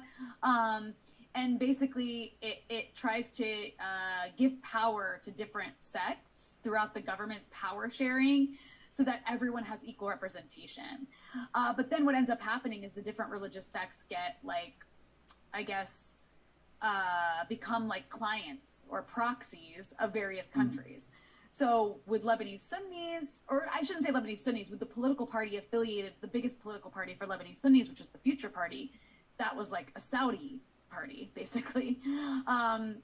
With the Christians, there's, two very large Christian parties, the largest one being the Free Patriotic Movement, which is Aoun's party, which is historically was close to France, and now, of course, has aligned itself with the resistance with Hezbollah, which is what's getting it in trouble, which is why the head of the party, Jabran Bassil, is actually sanctioned by the U.S. as of last year for their alliance with Hezbollah.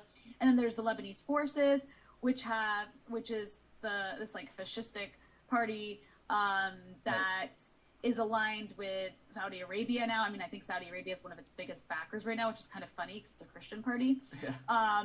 But basically, Lebanon, because of its position, it's also a geostrategic location. It's in the Middle East. It's, and it's in between this kind of like tug of war between the resistance axis of like Iran, Hezbollah, and That got their attention. Those who want to remain independent of U.S. hegemony and interests, and then of course the imperialist powers, which is France, the U.S., and its client states like Saudi Arabia, and as well as the Israelis. By the way, the Israelis. Claudia said, "Oh, come on, that's a lot." Different factions in the U.S. in the past as well. Claudia said, "Shout out Nate's Garden." War. They actually backed an entire militia in the south of Lebanon that carried out occupation and torture on behalf of the Israelis. Right. But this is why. It's because of Lebanon's location is in a very important region of the world, and it's goddamn, I'm out of fucking confess. Hey, country. I think I'm going black. Tiny states are what once you make it go black, for these bigger powers to control the region. You gotta get more. Hey, that's what they say. Once you go black, you gotta get more. Threats to the U.S. and this imperial order would be a unified Middle East, where Lebanon, Syria, Iraq are all trading. Palestine, right, are all trading partners that are unified together. They're their own states, but they're unified as an economic bloc. That would be a huge disaster to U.S. interests, Iran. So that's why there's been this campaign, especially after the fall of the Soviet Union, to further balkanize the Middle East, whether it's with Iraq or with Syria, which is basically split into 3 different places now, or with further fracturing Lebanon. It's like the smaller the states are, the more balkanized they are, the more you can divide and rule and keep them fighting amongst each other. Yeah, and if they were trading with each other, I mean, sanctions wouldn't be that impactful. They and would have listen, an impact, but not that much, perhaps. And right.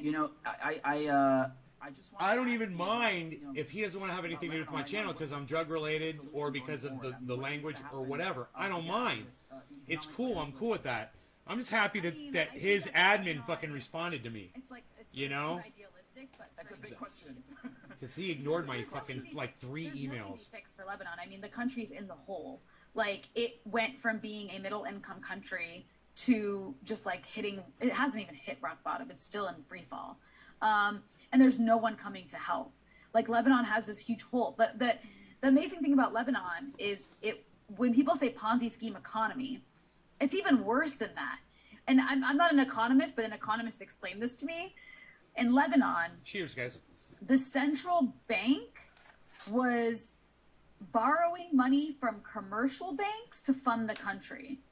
And usually in every other country in the world, it's the other way around. I think I got that right. So the Ponzi scheme... What do you mean, am I going to post any more cannabis-related videos on YouTube? I'm literally, everything is cannabis-related. Bro, I'm smoking cannabis. There's a grow right there. We've got lots of glass behind us. How is this not cannabis-related? Every show is cannabis-related, bro. You're going to get tidbits from every show that I ever put up. That is a crazy question. But this was like a different level. You can be an arrogant rich guy and send him $100. I can be an arrogant poor guy and send him nothing. Stan Nicholson. And now that all that money is gone, there's no way to fix it. There's ways to mitigate the worst impacts of it, but Lebanon's system is just too corrupt. Why am I arrogant? Why am I arrogant? Off of this to do anything to mitigate the worst impacts, so all of it's... Why? Yeah, you mean I can't be happy? You're confusing my happiness today and my joy with arrogance? Really? How am I arrogant, Stan? I don't understand. Lebanon needs a government. First, it needs a government to be foreign, but it needs a government that looks away from the West. Because the problem is... Want to hear more news that should be national headlines? 13-year-old girl got stabbed. From the West. It needs to look towards the East. But the U.S. again, it's U.S. people are blocking it. They've blocked. I know for a fact. Nay, they've blocked my friend Tony attempted likes your treasure on. investments from They China put it in infrastructure. out all that day. We China got has into the door. He approached walked up the Lebanon to try to stairs. help The with sun was that. going away. I gave And him my US other jaw. forces in the country, and when I say that, I mean their proxies, have explicitly said First, no. So it's like that Lebanon's my stuck. other It's jar. stuck. First The bum. reason there's no easy fix is because Bum. the Western imperialist powers are blocking it. They're blocking any ability for the country to try to mitigate the worst impacts of this crisis or try to dig itself out of it with help from anybody except for the IMF. And they're not going to get help from the IMF because the conditions of the IMF are Here's just a never link. going to be met. You guys want to join the because chat? the Here's people a in link charge. to it. So Lebanon's screwed. Like there And, I isn't mean- a fix. You know, the proposal just recently by the head of Hezbollah, Sayed Nasrallah, he said that we'll go and get oil from we'll get fuel from Iran, just as you suggested, just as you brought up earlier. And what happened right afterwards is I think Iraq doubled its aid to Yeah. Lebanon from 500,000 Yeah. to 1 million tons a year. Why is that? Yeah, That's but- so weird. What a Of course, coincidence. because it's okay to take, right? It's like they got the call from the Americans, please give them double the oil so they don't take it from Iran. But I'll tell you, I'm in Lebanon. I don't know why that oil hasn't come yet, that fuel. And the thing about Iraqi fuel is it's not the right fuel for Lebanon's power infrastructure. It actually needs Right to on, be Michigan. refined, Right. further refined, before Lebanon can even use it. So it's just not even logical for Lebanon to be taking fuel from Iraq. Yeah, I But- mean, Iran can at least refine it into fuel. That's why they've been Cheers, sending it to Syria and Venezuela, right? Exactly. It's such a disaster. The U.S. just the answer for Lebanon is the U.S. needs to get out of this region. As long as the U.S. is here and is standing in the way, they literally occupy. They have U.S. forces occupying the border between Iraq and Syria, preventing trade between those two countries. I mean, and they say It's it's for unbelievable. self-defense. It's not for self-defense. The U.S. could leave tomorrow. Iraq would be fine. Iraq is capable of taking care of the ISIS issue. Syria is more than capable. It wasn't American soldiers who died fighting ISIS. It was Syrian soldiers who the U.S. was happy that ISIS was killing, by the way. As John Kerry explained in so many words, they were using ISIS as hopefully leverage against Assad. But Syrian soldiers died in the tens of thousands fighting ISIS. Iraqis died in the tens of thousands fighting ISIS, not the Americans, even the Kurds, even the YPG. They died fighting ISIS. It wasn't the Americans. Maybe the Americans helped with some airstrikes, but that's about it. Yeah, and you had Lebanese too come in with Hezbollah, and I mean, people from all over the region died fighting ISIS, not Americans or British or whatever. Exactly. Yeah, and- Exactly. I mean, it's insulting. The Americans were also bombing Russian and Syrian troops on several occasions. They killed hundreds of them, literally hundreds. Like, could you imagine if Syria or Lebanon killed hundreds of American troops? What would happen? We know what would happen. I mean, that Lebanon, a couple hundred Yes. American Marines I remember were the killed barracks in the 80s, bombing. and they Yeah, in the and barracks. they still talk about it every year. There you Like, go. How long has it been? It's been like It's been 40 40 years. years. 40 And they years. still act like it was the biggest crime against humanity. yeah, Like, Right. this is a colonial thinking. Like, their lives Lives. matter more Their than everyone lives are else's. worth you know? more, That's exactly. Also, the they were colonial Just like an thinking. Israeli life is But worth also, they like were 100 occupied. Palestinians. Like Reagan sent Lebanese Marines to go help the Israelis So during the fucked Israeli up. invasion of Lebanon. Like, and what did you think was going to happen to you? The You think that nobody audacity, was going to honestly. get angry? Oh. You think you The- weren't going to I gotta clean anger the the bowl out locals enough to fight back against you when you're helping kill them? Like, Yeah. the entire mentality about that, like, they act like they were just like, they were like humanitarian aid workers that went to Lebanon and they got blown up. Yeah, right. Just the humanitarian aid workers, a couple M16s. That's it, you know. But you know, speaking of British and American who think they should be meddling in the region, I you posted this clip of two very bright gentlemen, as I'm putting it very Oh, mildly. God. I know Yes, what you're you know- talking about already. Here we go. You already know which clip. I'm gonna play this. God, it's actually only 2 minutes, but there's like so much. There's so much crap inside of it. I think we have to pause it multiple times. So Yeah. so I'm gonna play it and we'll go through it. We're gonna dissect this because Okay. wow, just wow. I mean, you're right. There is a problematic brand of so-called anti-imperialism. Block the Rogan troll, I said. On atrocities committed. He says he's going to report. He's going to report the channel for some Okay, I'm gonna bullshit. stop you right there.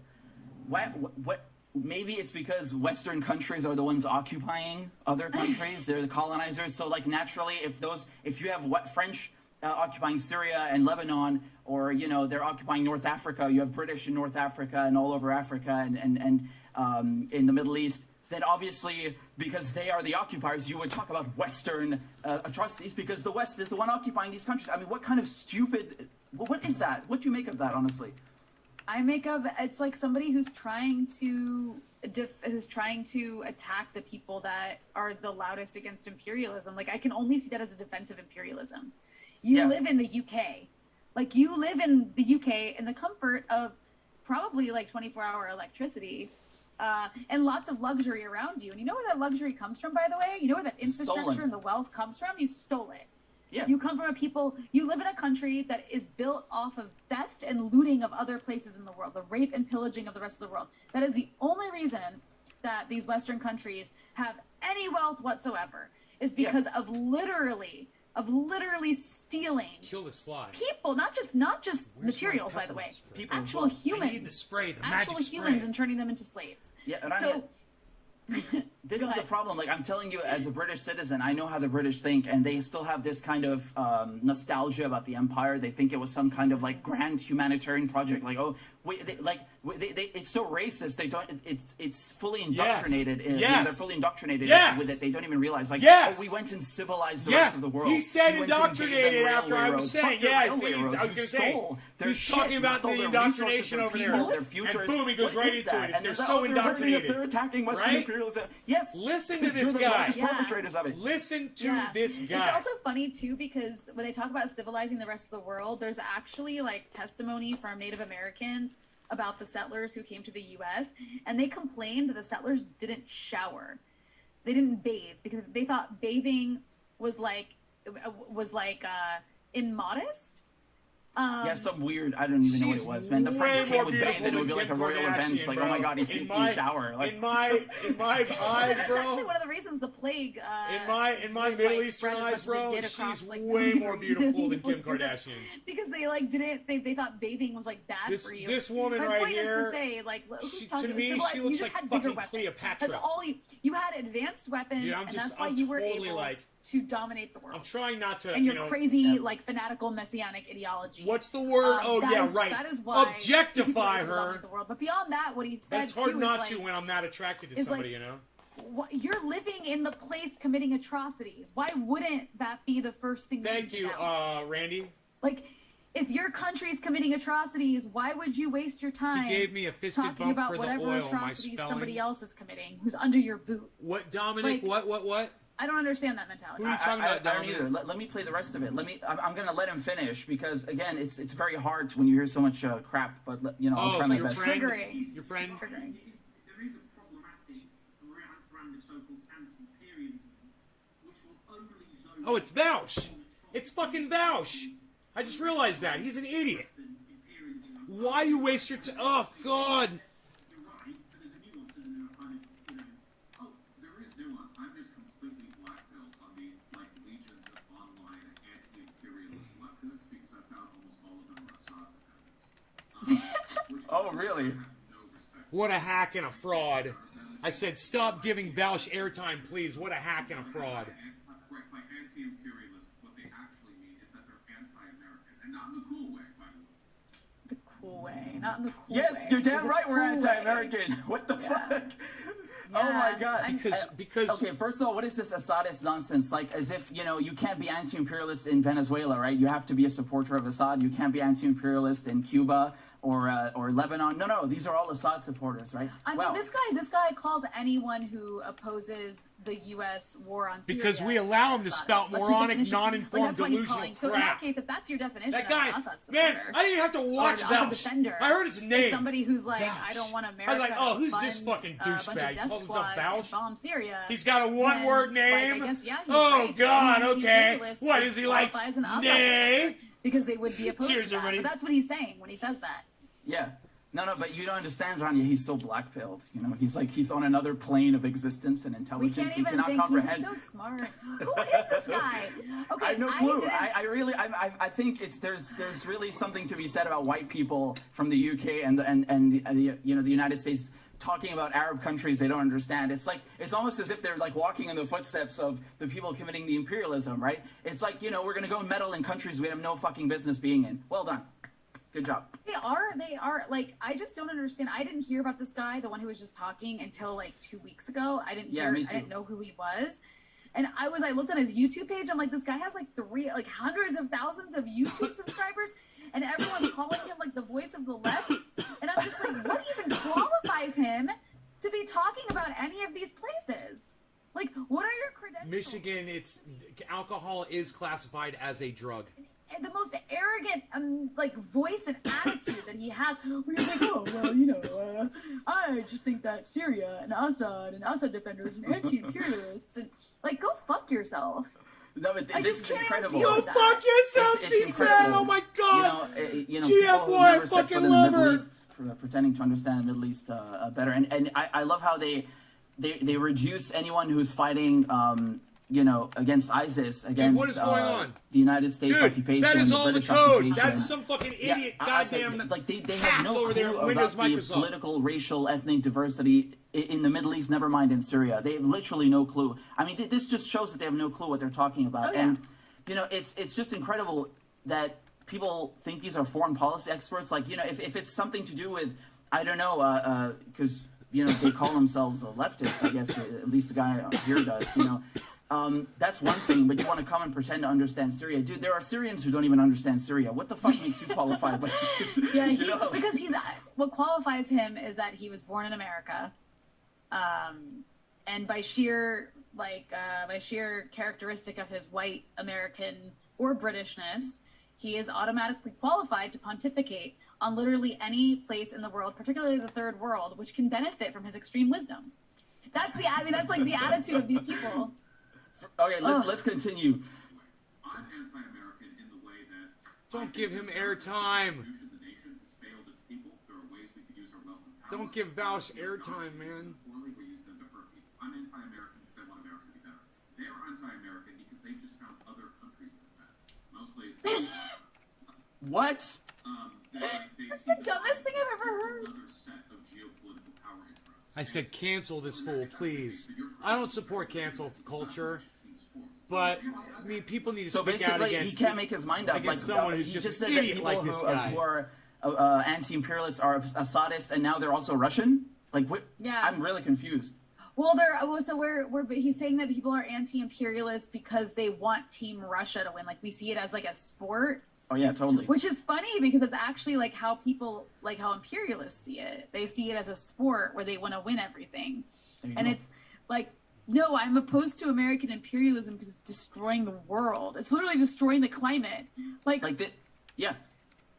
it's making the world unlivable. I'm not opposed to American imperialism because I love Russia. Like, he's actually saying that. He's actually saying Yeah. we just like China and Russia more, and we want Yeah, them to win. this concept of get the fuck off our land and go home Yeah. does not enter their brains. Like, they don't even consider Syrians and Lebanese and other people in the global south human beings. Like it's impossible for us to even demand that you leave our fucking country. You're invaders. You're foreign fucking invaders killing No, us, you're just an robbing Assad. You're us. just an Assad defender. You're Yeah, just like defending that Assad. apparently You know that's what's being an best. I said Assadist. he's going to apparently whack that's to this loving video. Russia, wanting foreign invaders to leave your country, right? And then, of course, I know what the response is here to say, well, Russia and Iran are occupying Syria. No, Russia and Iran were invited to Syria to deal with the scourge of ISIS, which was created by the United States and its allies. Mm-hmm. And if you don't know that, you have no fucking business discussing history or the Middle East or Syria.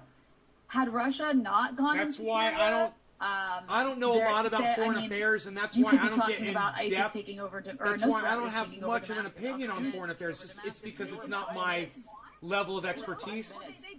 So I keep my fat fucking mouth shut about most of it, that I don't understand. This motherfucker, he has no idea, and he's like just walking blindly through fog, Us celebrating or us defending with war his criminals or war hands crimes. fucking behind These him. People called it Not even liberation feeling in front of him, when just Aleppo banging into was fucking walls every 3 invaded seconds. Bam, by bam, bam, armed and his people brain not just from stopped Aleppo. working. Armed people from the 20 countryside fucking brain knocks invaded ago. Aleppo and looted people's homes and pushed out the state, and they called that liberation. And then imposed a weird little Saudi Islamist theocracy on Aleppo, on the areas of Aleppo they controlled. and then put parts of Aleppo under siege. Like, they split the city in two. Aleppo wasn't even a part of the initial uprisings. Like, it was a quiet place that remained relatively stable until 2012. And these people think that Aleppo was being liberated by outside forces coming in with weapons and terrorizing the people who live there. I can't I believe can't even my take audience- anything you I'll- say seriously. Like, by his own logic, the guy who was talking, by Vosh's own logic, if we're Assad defenders, well, then what does that make him? An Al-Qaeda defender? So Because, Pretty much. but by your own logic. I can't believe my audience is not interested in hearing these people talk about this that they know so much about, and they're like experts The U.S. arming these death squads on what they're discussing, and my audience is so not interested in this that so many of you guys have left. And I want to say this to the 14 people that are still here. Thank you guys. 10 people left. 11 people left. Some It instances, blows my it is mind that black and how white, because in areas in Damascus, never the mind 13 other of you that are places, still here at least, completely it blows my mind how or Daesh. lazy-brained so many of my audience members really are, and I find out at a time like this. Or do I go 500 We can smoke meters along and to then I'm this. in, You know, an area guys? where they're gonna chop my head off It's for such a being bitter Christian, pill. or It's such a any jagged, even bitter some little Sunnis, pill like, for so we're not many people. following You know, their it's like brand or whatever it was, or sticks doing in whatever their they want, throat. because they're tyrants. It's nothing to do with religion. It's just a cover. They would be beheaded. They would be killed. They would be murdered in the most brutal learn fashion. something. It was black and white for a lot of people, you know, Yes. and Yeah. but I totally agree with what your sentiment. Right on what you're Ty, saying is right that on they're, Nick, they're right on reducing Randy. the entire Thank you, concept Billy. of Thank you, get Steve off our Running. land, stop sending these death Thank you, squads guys. into our country as you're aligning yourself with Russia, and what is that? Then you're aligning yourself with them. Cheers, I mean, guys. by your own Yeah. conclusion, right? Yeah. Yeah. I mean, these people, like, I could imagine these people during World War II, would they have been like, oh, you're a Stalinist because you support the USSR fighting Nazis. Like, that would have been the attitude of these people. Like, I swear. you just like the, I mean, I don't know how else to the only way I can imagine people think the way that those people think is they just don't understand the situation. They have There we no go. interest in understanding the situation. They just want to trash leftists. Yeah, Like that's it. that's all they want to do. That purpose of that entire conversation was just to trash the anti-imperialist left. Nothing more. To smear the anti-imperialist left. And if you're doing that, I have to question what your motivation is. Do you I don't know. Who are you doing that on behalf of? Do you really believe that? Like, I don't know.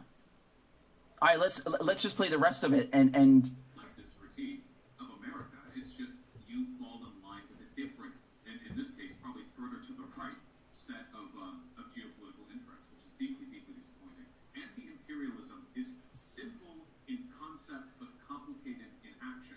Was it anti-imperialist for America to pull its troops out of eastern Syria and leave the Rajavan population to their own? Oh my god. okay, my goodness gracious. First of all, the United States never pulled out of eastern Syria. They pulled out of northern Syria. It would help if you actually knew the basic fucking geography of the country you're discussing, right? They Yeah, pulled out of yeah. northern Syria, and they are still occupying the east with who?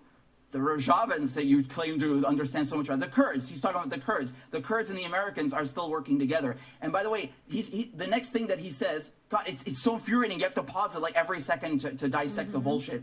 I'm gonna repeat the sentence. Action. Was it anti-imperialist for America to pull its troops out of eastern Syria and leave the Rajavan population to their own, knowing they would be gobbled up by Assad and by Turkey? I would consider that a pro-interventionist perspective. They were our allies, and we allowed imperialism to take place by no longer stationing our troops there. We allowed imperialism to take place Oh my to God. allow It's so much a fun. country to reclaim its own fucking land. Yo, look. First of all, Okay. he says they're going to be gobbled up by Assad. Literally, the first thing the Kurds did, the SDF, when the United States pulled out of northern Turkey, they went and made a deal with who? With Bashar al-Assad. They made a deal with the government to protect them from Turkey. So first of all, this guy doesn't even know the recent history of what happened. He doesn't know the reason of geography. hold on. It goes Yo. in, it's even better than that, Richard. It's even better than that. The YPG is the Syrian affiliate of the Turkish PKK, the Kurdish Right. PKK in Turkey, right? The YPG exists in Syria because Assad led it Exactly. as like a bulwark against Turkey. Like, the YPG would not exist in Syria without the help and support of Bashar al-Assad. So let's get that straight. So who's the Assadist now, by the way? I guess the YPG is. Furthermore, the entire purpose of the YPG fighting in Syria was never to fight fight the regime. They never fought the regime. They never had a regime change ideology. They actually at points allied with the regime because they needed to. For them, initially, it was all about fighting ISIS because the Kurds were really threatened by ISIS, as we know.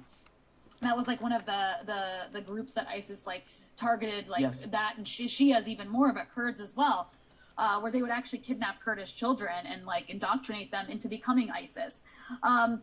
Anyways, the point is the YPG never was opposed to the regime, never fought the regime, still isn't opposed to the regime or fighting the regime. What happened is they accepted help from the Americans, which I don't really blame them for accepting help during the fight against ISIS. I think it's completely unjustifiable that they continue to align with America now that ISIS has been defeated. Yeah. I think it's completely unjustifiable, but that's just because they got some power and some territory. They don't want to give it up. And the U.S. is using that to their advantage. And that's what's happening here. There's no regime change intention and never was from the YPG. Furthermore, this is not a leftist project. Like, the PKK, Socialist Project Utopia, you know, like I can tell he's been watching too much Vice. I just know it. Yeah. Right? Vice, I don't know. Also, like, some people on the left got sucked into the propaganda because the YPG did put out some really good PR with the help of like Westerners who were like, "Ooh, we like you," but it's a cult. Okay, the PKK is a cult. It's a cult. It maybe when it started, it had some leftist influences. But it's a cult. It doesn't function. It has some interesting principles to it that, like, I think aren't bad, but it functions like a cult. The women fighters can't have sex. Like, they can't get married. Yeah, this reminds me of the MEK in Iran, you know. Yeah, or well, not in Iran anymore, but yeah. There's a lot of similarities. The MEK is, of course, I think, like, has a really destructive ideology. I don't think the YPG is I just meant the one aspect that you mentioned. Just the one aspect that you mentioned. They were like, but that's not the only similarity. The MEK also started out with some leftist roots, and since then it's transformed into a cult of personality, which is very much what the PKK is. It's a cult of personality around Öcalan. And it remains that way. And also the YPG has become a cult of personality kind of around their leader, Maslum. But the point is it's unjustifiable that they're continuing to be allied with the U.S. But it's actually even worse than that. They're allied with the U.S. They've allowed the U.S. to have a presence in northeast Syria. And they are overseeing and maintaining control over Syria's most fertile land. The land where all the wheat is grown. 70% of Syrian wheat is in the area that the YPG is controlling. And the YPG is also controlling an area where all the oil reserves are, right? Well, the oil wells are. So the Syrian government has a currency crunch right now. They can't afford to buy anything. They had their oil taken away from them, and they can't even afford to buy it back from the YPG because they don't have the hard currency, and also the YPG refuses to sell it to them, and I don't understand why. Same with the wheat reserves. So I don't understand, like, that's just not justifiable. There's nothing leftist about that to me. There's nothing leftist also about ethnic nationalism. This is an ethno-nationalist group. You want a Kurdish state? You want to, like, what since when does the left support that kind of stuff? Yeah, and they're not even an area that's all Kurdish. The area that they're in charge of has Arabs in it, has Assyrians in it. Yeah. It's not all Kurdish. What do you do with all those other people? Yeah, exactly. So in the two provinces, in Hasakeh and Deir ez-Zor, I was just trying to pull up a map real quick of the areas you just mentioned, which is the breadbasket region in Syria, right, where all the crops and oil are grown, like you said. The majority of the population are Arab, so Kurds are not a majority there. And also, people don't understand Syria is a patchwork of various ethnic groups. So, like, if Kurds want a state, why don't, like, Armenian Syrians get their own state, or, like, Syrian Christians get their own state, or, don't give Vosh any ideas. Don't give Vosh any ideas. No, but this just shows they have no fucking clue what they're talking about. They do not understand the country, its history, its geography, nothing. He's calling those people Rojavans. What is that? Like, he's calling those people where, like, they walk around with a Rojavan identity. Like, what are you talking about? This is so incredible. So again, for people who don't know, Rojava is the Western, Western reference, as Vosh just says, or the Kurdish reference to what is Hasakeh, right? So Hasakeh is a province. It's like a state, like a governorate in northeastern Syria, and that's where you have lots of oil and crops. And then underneath in Deir ez-Zor, you have also more oil and crops. And the Americans are still there. So the They're Americans didn't pull occupying out. Al Amar oil field is literally occupied by American soldiers. Yes, and Sweda, like they have all of these various oil fields under U.S. and Kurdish occupation. So they, this idea that the United States shouldn't pull out. The United States shouldn't even be there. This is not their country. No, you have it's no not. business being there, and I don't care if they're your And allies or the not your Kurds- allies. The Kurds are, if the U.S. leaves, the Kurds aren't going to be gobbled up by the Syrian regime. The Kurds were actually gobbled up in Afrin by the Turks, thanks to the U.S. Like, Yep. if there's anybody that they have to be concerned about, it's Turkey. But the U.S. has no business being there. Syria has been balkanized. It's not just northeast Syria. Northern Syria, Idlib, is under the control of Hayat Tahrir al-Sham, which is There you go. a collection of Salafi jihadist groups, the most well-known being the former Al-Qaeda affiliate, Al-Nusra. Yep. This is who controls Idlib now, Right. thanks to America.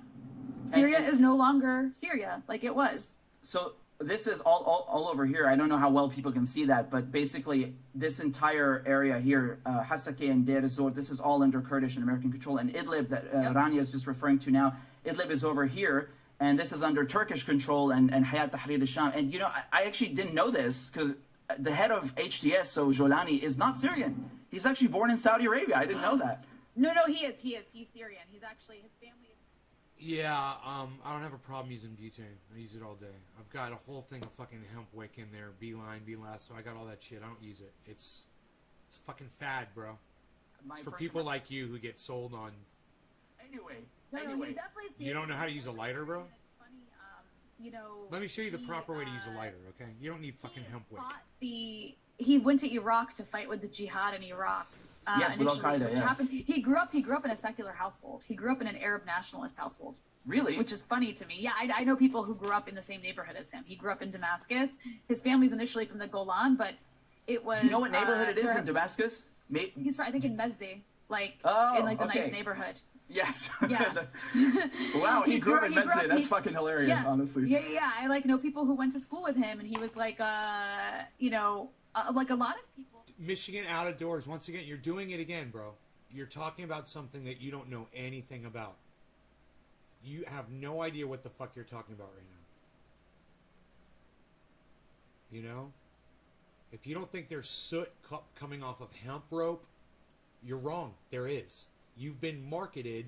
You've been suckered, bro.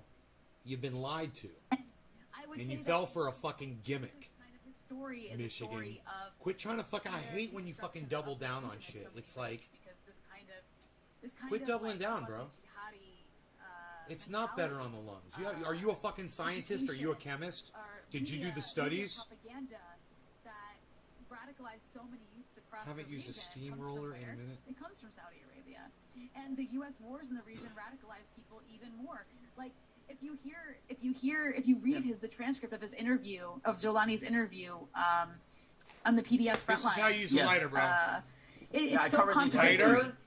It's so No. contradictory, but in the Watch. transcript, if you actually, because the interview was much longer than what they Watch. showed. You don't put the it's lighter so right in there and contradictory inhale all the because butane. You go like his, this. You hold the lighter background, up, so the the butane shaping burns of his upward, and you use worldview just is the tip. completely wrapped You up just in the kiss Israelis the buds, bro. and Just the kiss the occupation buds. and the destruction and the theft of half of the Golan, which is how his family lost what they have. But then somehow he ends up being a part of an organization that is actually supports Israel's agenda. Like we it's go. just sad. It's sad on so many levels. On so Yeah. many levels. No, that's incredible. I didn't know that actually. But I always wonder why is he called Jolani? Like he's named after the Golan Yeah. Heights. Now I get it. But just so people can Yeah. understand, everything in yellow over here, this is Kurdish American occupation, and as you can see, that's where the oil is. So of course the Yep. Americans are there, right? And over here in green, we're talking about Idlib. We're talking about not just HTS but also Turkey. And down here we have Israel that has stolen the Golan Heights since 1967. And here the Americans are there with El Tanaf and the Free Syrian Army. They have an air base. So you can see, as Rania correctly points out, Syria has been Balkanized. That is what is going on here. And, I want to ask you, Rania, again, because maybe we should spell it out. Why is it that Syria has been Balkanized? Why have they gone after Libya, after Iraq, after Syria, and Lebanon as well, economically and politically? Like, why do they Right. come and carve these countries? So what makes you think that your flame is cleaner than the butane flame? Aftermath of World War I, but right now especially, why do they go after these specific countries and not? Because like, why was someone there no told Arab you Spring that. in Saudi Arabia, for example, right? Well, because it's very simple. Any country in the world, especially in the developing world, that You threatens gotta understand, man. or challenges U.S. That interests, shit was a we're fad years ago in the cannabis industry, dude. If you're just getting into that now, I mean, Saddam Hussein was on and friend. you'll find out. You'll go back to a America's lighter friend eventually. until he wasn't. You'll see how stupid that shit And is. he wasn't America's friend anymore because he went rogue.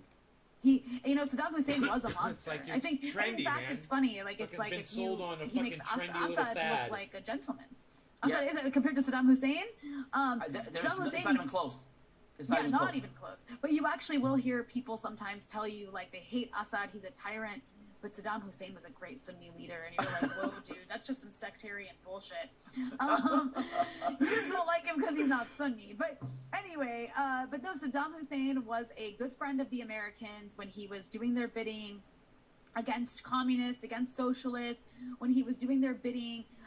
When it came to who got to control the oil, when he was doing their bidding, fighting Iran in the 80s, Right. very viciously after the Iranian Revolution.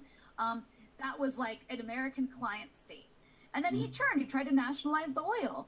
That was a big threat. You can't go rogue. He was like death to Israel. You can't, he became a threat It's to not Israel. allowed. That you can't go rogue like that. And then with the issue of Libya, same thing. Gaddafi maintained, as crazy as the guy might have been with his crazy speeches and his crazy attire, Yeah, Sandra just put up a video which not too Americans long love ago. to laugh at. Like he maintained a level of economic independence for Yeah. Libya. And Libya was a prosperous country as a Michigan. result. I'm not saying it was perfect, but it had great infrastructure, great water infrastructure. It had good electricity. It had a relatively If you're fucking using a stable lighter economy, like this and you're just pouring and the a functioning goddamn country, a butane functioning straight state that down no into longer your bowl existed like anymore. that. Now there's like these open air slave markets. It's just a country where well, yeah, that might be a militias problem. I are just constantly showed you. fighting You don't each want to other, do that. vying for power. It's a destroyed place. And the same goes for Syria. Syria even more so because Syria, not only has Syria maintained a level of independence, it also hosted resistance groups that pose But, a if you want to go direct spend threat money on your to little America's product, client go states right in the ahead. region and Go American spend money on hegemony your in the region. product, I'm dude. talking about groups like Hamas and Hezbollah. It was a good ally of Hezbollah, helped Hezbollah get weapons. So that's why Syria had to go. That's Welcome to the the problem with cannabis Syria. It's industry, all about Kirsty. independent states. Of course, the U.S. They're looking for also you. like They're if a looking state for has any people level like of you. socialism in it, that's a problem. But it's more about the independence. It's more about because you don't have to be a socialist state for America to attack you. Right. It's all about independence. And even now with Iraq, Iraq is America overthrew Saddam Hussein and imposed Magnifying glass. another government on Iraq, but it's still not pro-America Well, enough to the point where If you have put you some have these like American concentrate neocons. They now want to like on a regime bowl change and you Iraq start hitting again. it, it'll just catch on fire.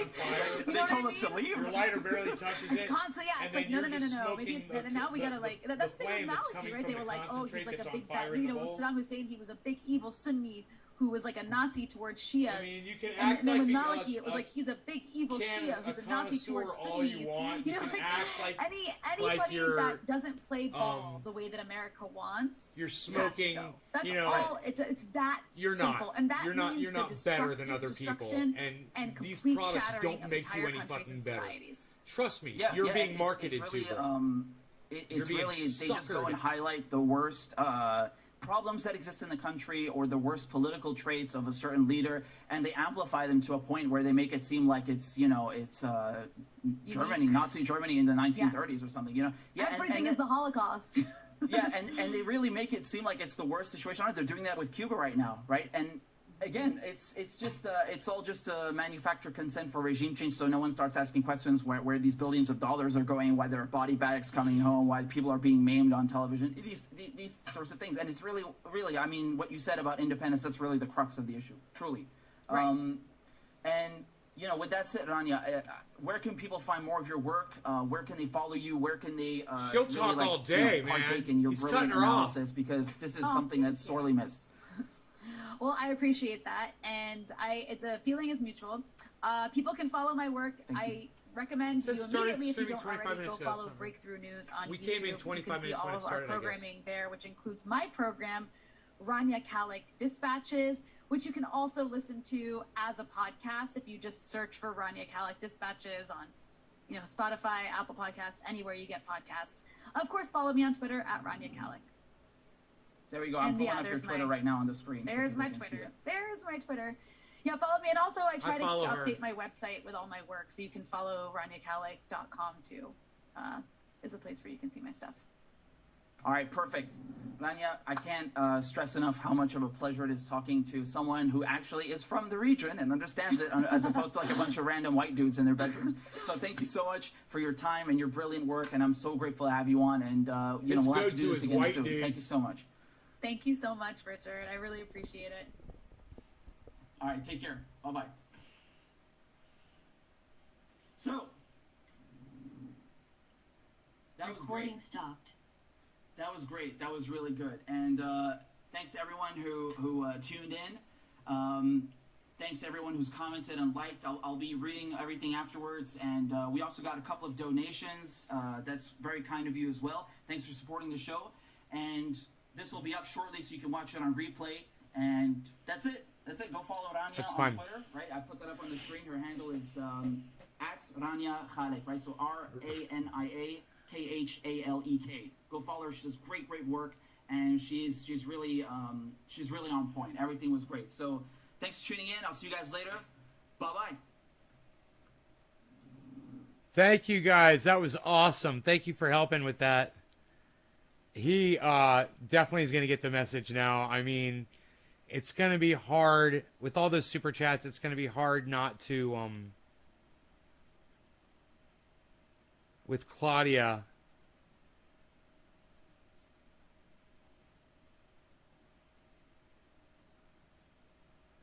So, you know, I'm really not expecting him to come on at all. In fact, I'm not expecting to hear back a peep from them.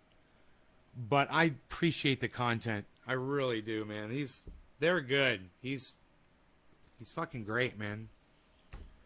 You guys should go listen to him. If he doesn't get the message, he's clearly informing you.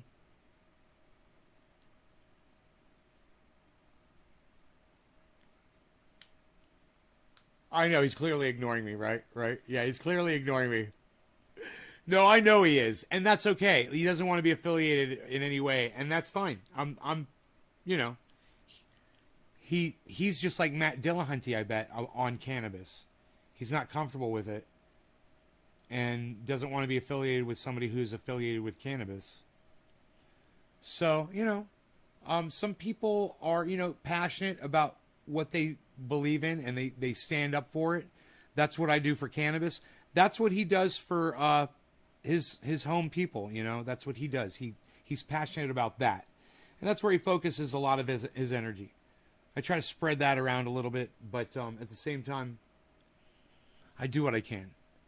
You know, I do what I can with what I got. So you guys check out Richard Medhurst channel. He's got 40,400 subscribers. He's got 1 thumbs down on that video. 1 thumbs down, 500 thumbs ups almost. Big Mac, are you dieting?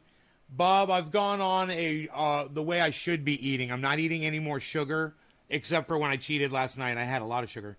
I've cut sugar out, man. I've lost a lot of weight by not eating sugar. And the reason why I pigged out last night was just to kind of reward myself and to hopefully kick my metabolism back in to start burning more fat, because I'm trying to get down to 155. And I weigh 170. Probably after last night, I'm probably 175 from 170. But I want to be 155. I want to get all this fat off my body. And if all the fat's off my body and I'm at 160 or 165, I'll be fine. I'll fine with that. But this right here, this has to be gone. When I can't do this anymore, when it's more like this, when it's more like that right here, then I'll know that I'm where I should be. You know, I got to get that fat off of me, man. It's got to go. It's going to kill me faster than I want to live longer, you know, than this. I want to live longer than this. All of the herds. Oh, yeah, the Bible, right? Whatever. Fuck the Bible. How about that? Cheating is okay once in a while as a treat. Have you kicked out the bread, source of pasta too? No. No, I eat pizza. I have bread every morning.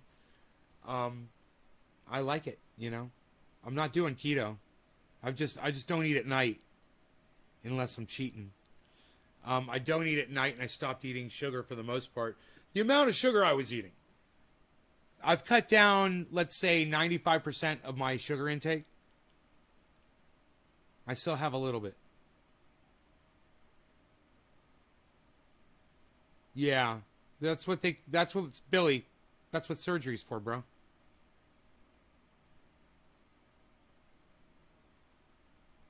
Michael says, how about that? Fuck yeah, son. Fuck yeah, son. So you guys want the little grow update here?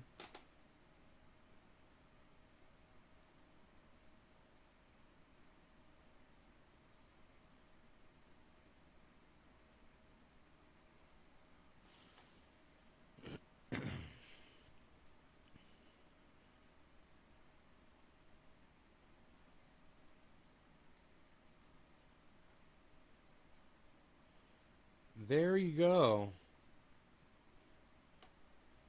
If you're going to get surgery, might as well have them suck the rest out now.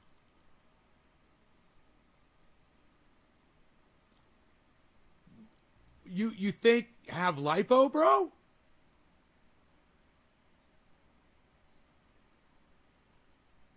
I bet that's painful as fuck, dude. Ugh. Fucking surgery.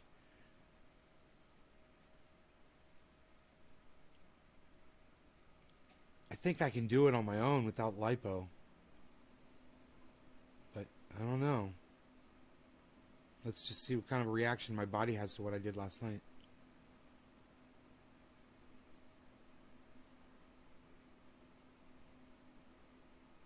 The skin tuck's way more painful than lipo? I don't know, man. Yeah, I don't need lipo. Who is Facebook user? Who are you?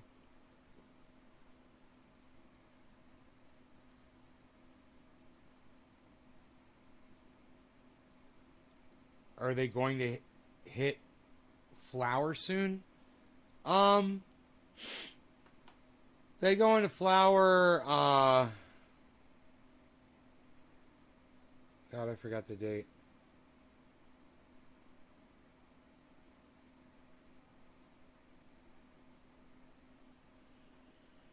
I could ask Dino.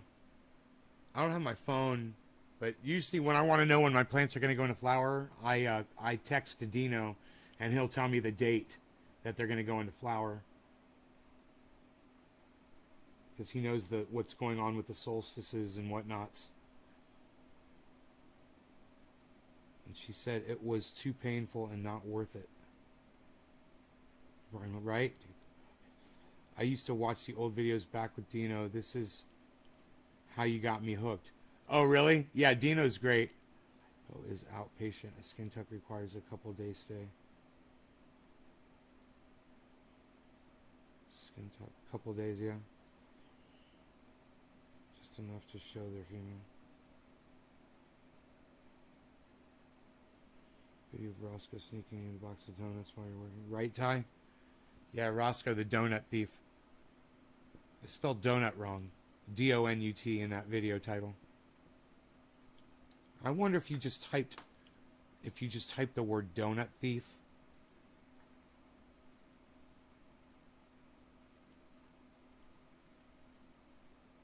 into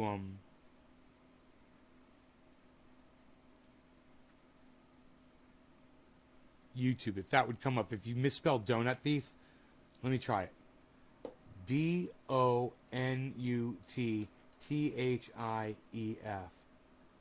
D-O-N-U-T. Donut thief.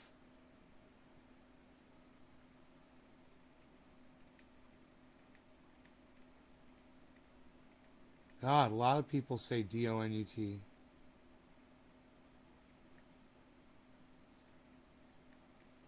There's a lot of donut thieves that spell donut wrong. Like me. All right, let me put the word Roscoe in there. Because it is not coming up.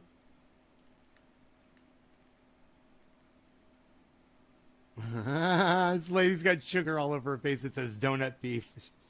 She looks so guilty. So fucking funny. Oh, she got a powdered donut and she's fucking busted.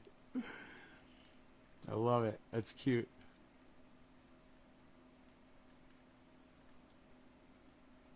I can't believe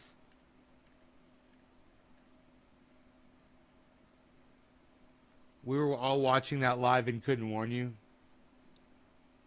I was scared to talk back then. Genius talkies. Yeah, I'm going to type in the word Roscoe. It didn't pop up. Let me just try this. Roscoe. R-O-S-C-O-E.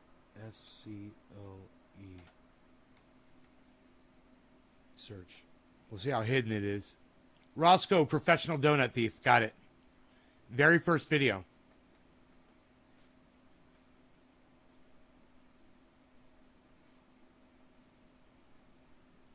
Hello, Trendy Day reporting in. Master case, which is 96 cans. Hello, Trendy's Trendy Day reporting in with Dino in the background. Oh, far back in the hills of Northern California. Waving to you to say hello. Blasting, blasting, blasting, disaster, blasting, blasting, blasting, and fasting, and lasting, blasting. And fasting. That's what we're doing. We're chilling. Yeah. Things are looking beautiful. Look at all those donuts back there. Look at those donuts on the table, guys. Roscoe, of course, has heard my silly voice and has come up to say hello. Look at that box of donuts on the far end of that table. Daddy is speaking in his silly voice. I must come up and say hello to all the people. Oh, there's the development of sophisticated nay. It's very nice to hear that. Hello, people. Hello, people. Trendies. I wonder if anybody waited around to see if we would be popping back in. If you are, then I've got a little surprise for you. I'll be right back.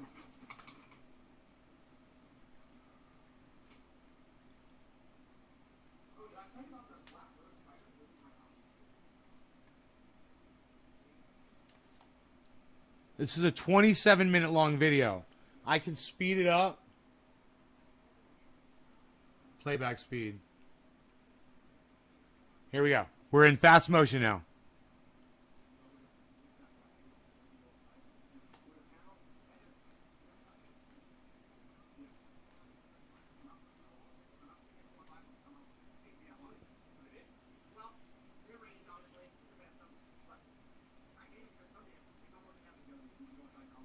Yeah, they're everywhere.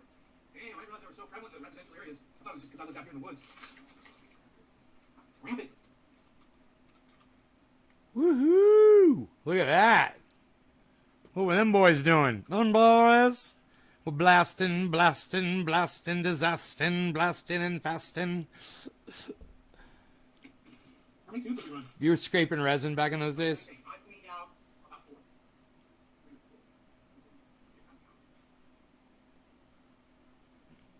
Rogan.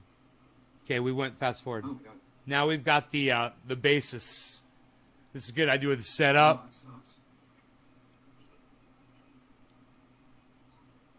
Smoking. This is funny. It's the whole setup.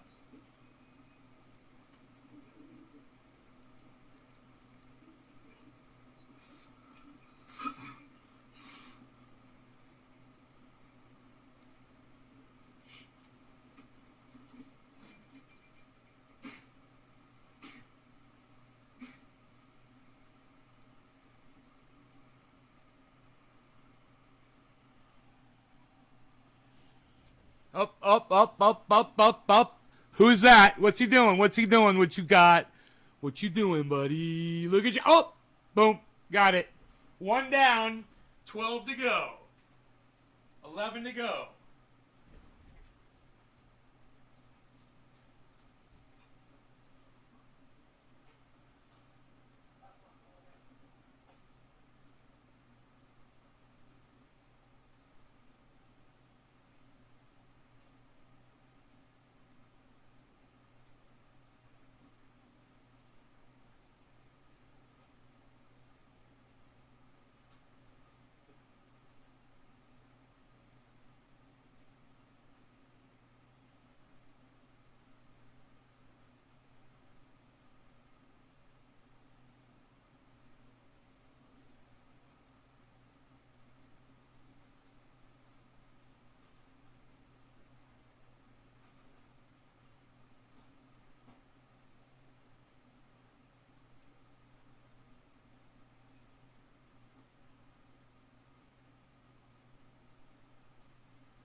I'm back down, guys. I'm 173.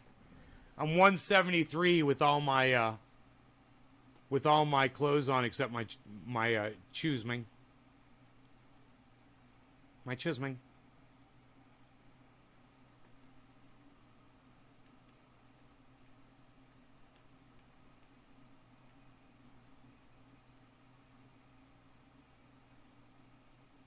You got me into this industry, man.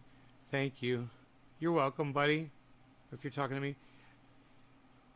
Small fucking one. Videos, what introduced me to your channel.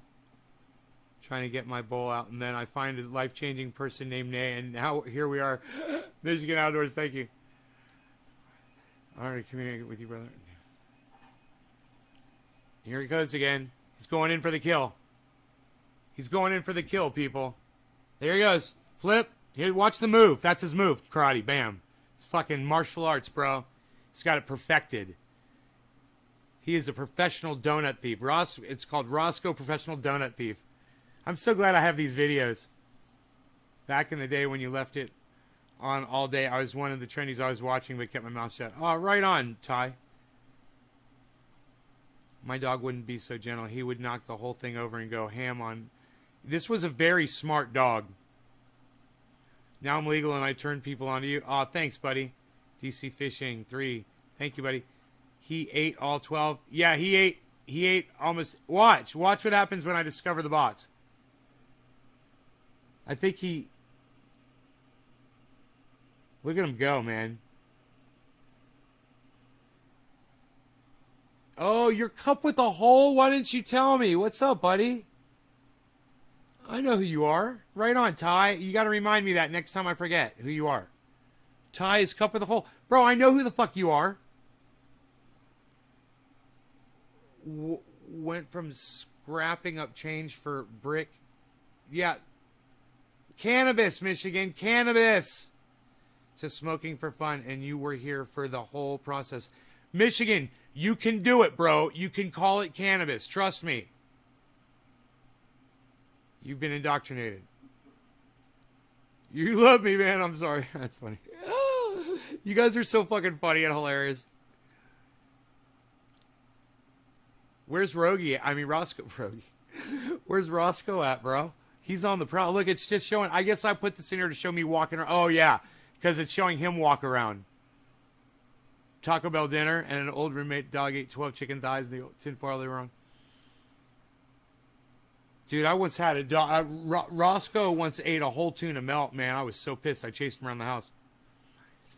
Plays your video. Your dispensary plays my videos? Really? Keep forgetting. I love you, man. Keep up the work. Michigan. Fuck yeah, bro. No, it's okay. It's just funny and fun. We're trying to learn, man. We're trying to start that conversation. And saying brick weed won't start a conversation ever. If you say brick cannabis to someone, they're going to be like, wait, what'd you say? Brick cannabis? Why do you say that? Boom. Conversation, icebreaker, ready to start explaining the history and the banning and the indoctrination, the lying behind it, the conspiracy behind it, and why we're going extinct because of it. Because of it all. Oh, you're one of the managers, Ty? Thank you. No sound, but people see me. All right, I'll keep that in mind. I'll do more dancing. Maybe I'll learn sign. I'll learn how to sign. Here he comes. Here he comes. He's coming in. He's coming in. Look, he pushed the thing. Oh, he's trying. He's trying. He's trying again. He's trying again. There you go. He's got it. Boom. I think that may have been the last one. Is there another one in there? There might be another one in there. Can you believe that? That dog was amazing. And he did it so sneakily. He made sure that we were not in there when he did it. So sneaky. Up. Up. He's sniffing it.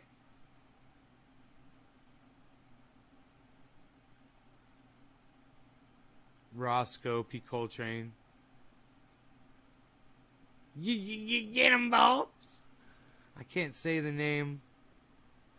Have trendies in my store in Maryland.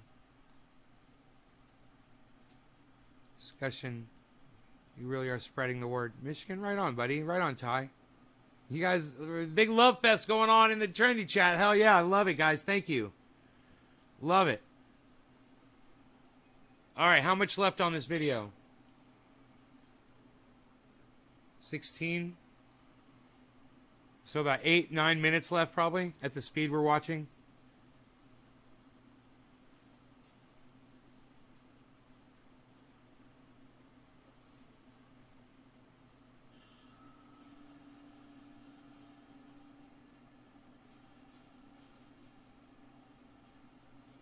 About why I call it cannabis. Oh my God, the price of gasoline? What? Up here he goes, here he goes. He's going in. He's got it. Oh, and the whole fucking box goes down. You know, he's got the whole box down on the ground, but I think he got the last one out. That's why it got released, because there was no weight in it to hold it down.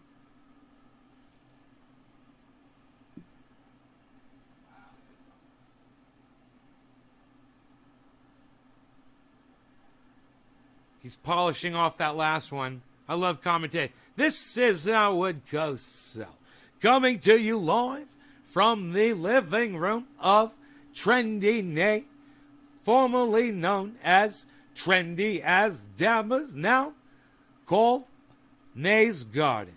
This was his trusty dog and compadre and traveling partner that came with him all the way from Orlando, Florida, the home of Mickey Mouse and Miami Vice.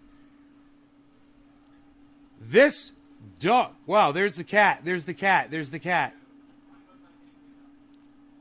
That's fucking awesome. Has discovered donuts on the coffee table. Now, I must have left this in for a reason. I must have not edited this out for... There, I just skipped. Here we go. This must be when I find it. There's a bat! There's a bat in the living room. There's a bat flying around the house.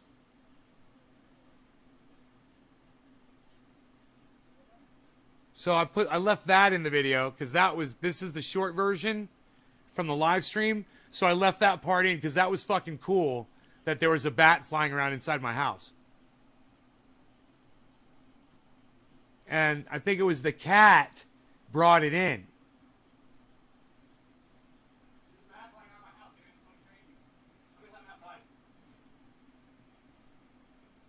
Oh, look, it's still flying around and I'm trying to chase it out the door.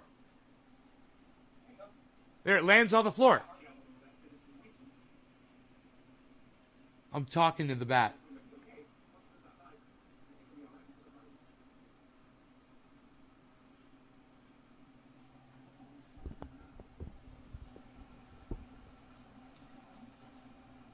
That's the closest I've ever been to a bat, man.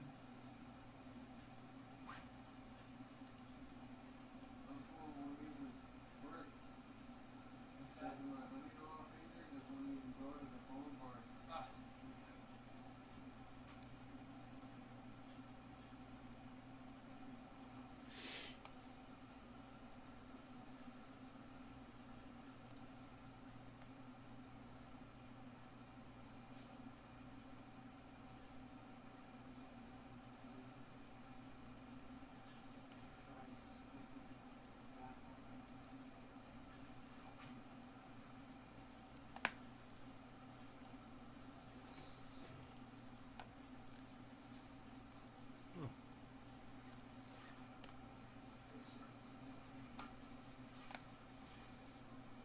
Wow, I wonder why I left all... Oh, because I was still getting the bat outside. Oh, there. That's me getting the bat. It's on the floor.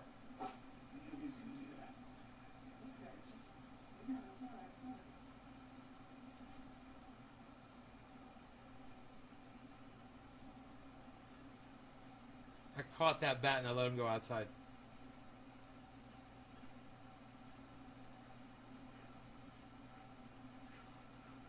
Hey Ty, I don't have a lot of fuck you shirts left, bro. What size shirt would you want? Somebody just put an order in for oil today. It's going to Australia.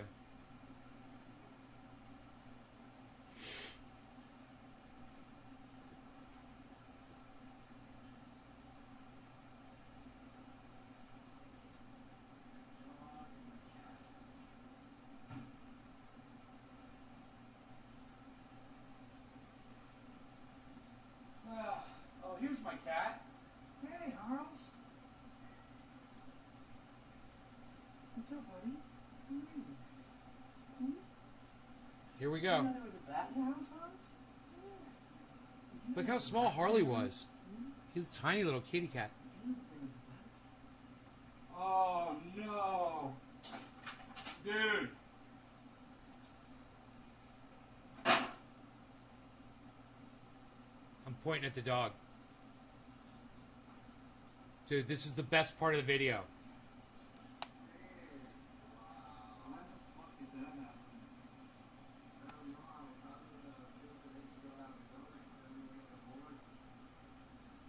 No, you had 1.5. I had 2. Oh, man. He had 10. He had 10. The dog had 10 donuts. Do you have some donuts, Roscoe? Dude, did that shit get on? Did you guys see that shit on YouTube? Why couldn't they tell us? Why didn't they tell us? Nobody said anything. Nobody said anything, Dave Campione. I wonder if anybody's fought and figured that shit out. Here it is. Look, look.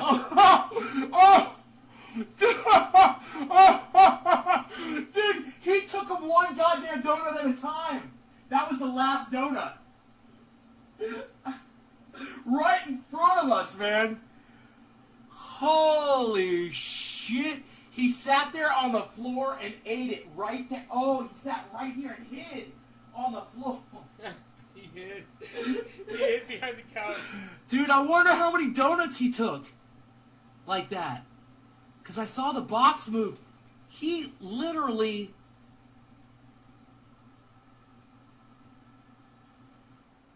So this is me searching through. He was taking them out one donut at a time.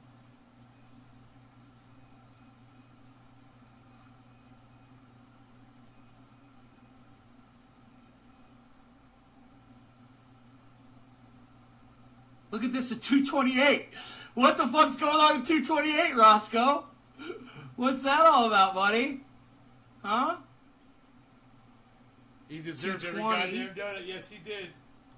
Oh my god. Dude! Dude! He's in and out, bro.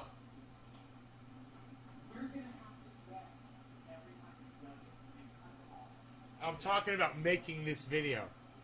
I'm literally out there saying we got to get every time he took a donut and make a video of it. And this is that video.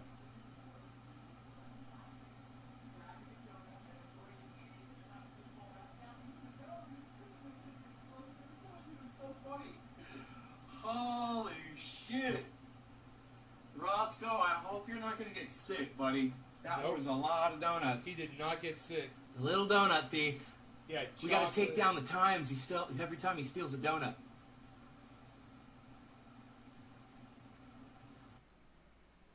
We got to take down the times that every time he steals a donut. You guys, this guy right here, he's worth listening to. Terrence McKenna, he talks about hallucinogens and God theory and all kinds of stuff. He's really interesting. Check him out, definitely. I highly, highly, highly recommend him.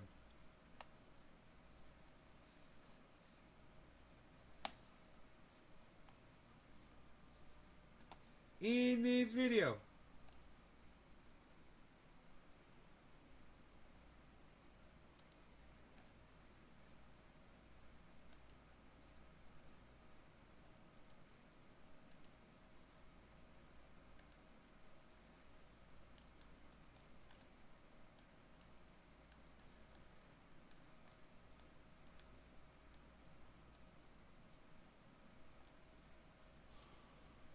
I'm tearing up. This is old school trendy. What was his name? Roscoe. The dog's name was Roscoe.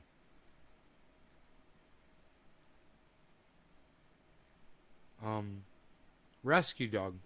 He was a rescue dog. Found on the side of a road in a fucking recycle bin. It was a puppy. I saw a post on the internet from one of my buddies. I was like, I'll take 2. I took him and his brother. Had to give his brother away because the 2 of them were crazy together. They never, not like those 2 dogs last night though. Never anything like that. You know, they would bully each other, but they wouldn't bite each other.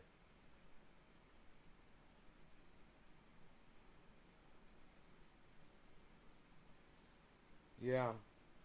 So I'm looking at this grow like, wow, man. Looks nice. I got to get it out there and spray for bugs again. I'm slacking on that. So that's going to have to happen. I'm going to definitely do something like that here pretty soon.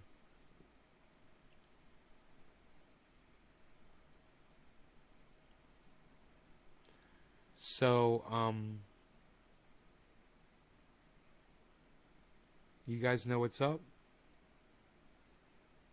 What's up, man? That's what's up. I'll see you guys at either 4:20 or 7:10. I'm thinking maybe 4:20 this afternoon, my time. It's 1 o'clock right now. 1, 2, 3, 4. So in 3 hours, I'll probably be back here for another show. You guys are down? I will see you in 3 hours. I love you guys. This has been a fantastic show. Thank you for helping getting the message to Richie Medhurst. Doesn't matter if he responds or not. You guys, that was great, and he did get the message. So I love you guys. He knows that, I brought him some viewers today, and you guys could go over there and make sure you subscribe to Richard Medhurst. It's really important, I think, that you listen to other podcasters who have a good understanding of what they're talking about. Even people like Ben Shapiro that you disagree with. It's good to pay attention to people, man. Let's cancel nobody. Listen to everybody. I think we got time to do it. We got time to listen to each other. All right? All right. I love you guys. Take care. Keep it real. And don't forget your chair exercises, guys. Don't forget your legs up. Don't forget your planking. Don't forget to breathe.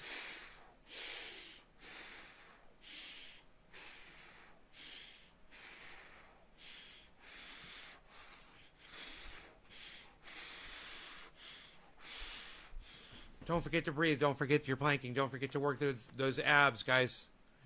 Get in there and do it. Don't forget to stop eating sugar. Drink a lot of water. All right? Drink a lot of water and stop eating all that sugar.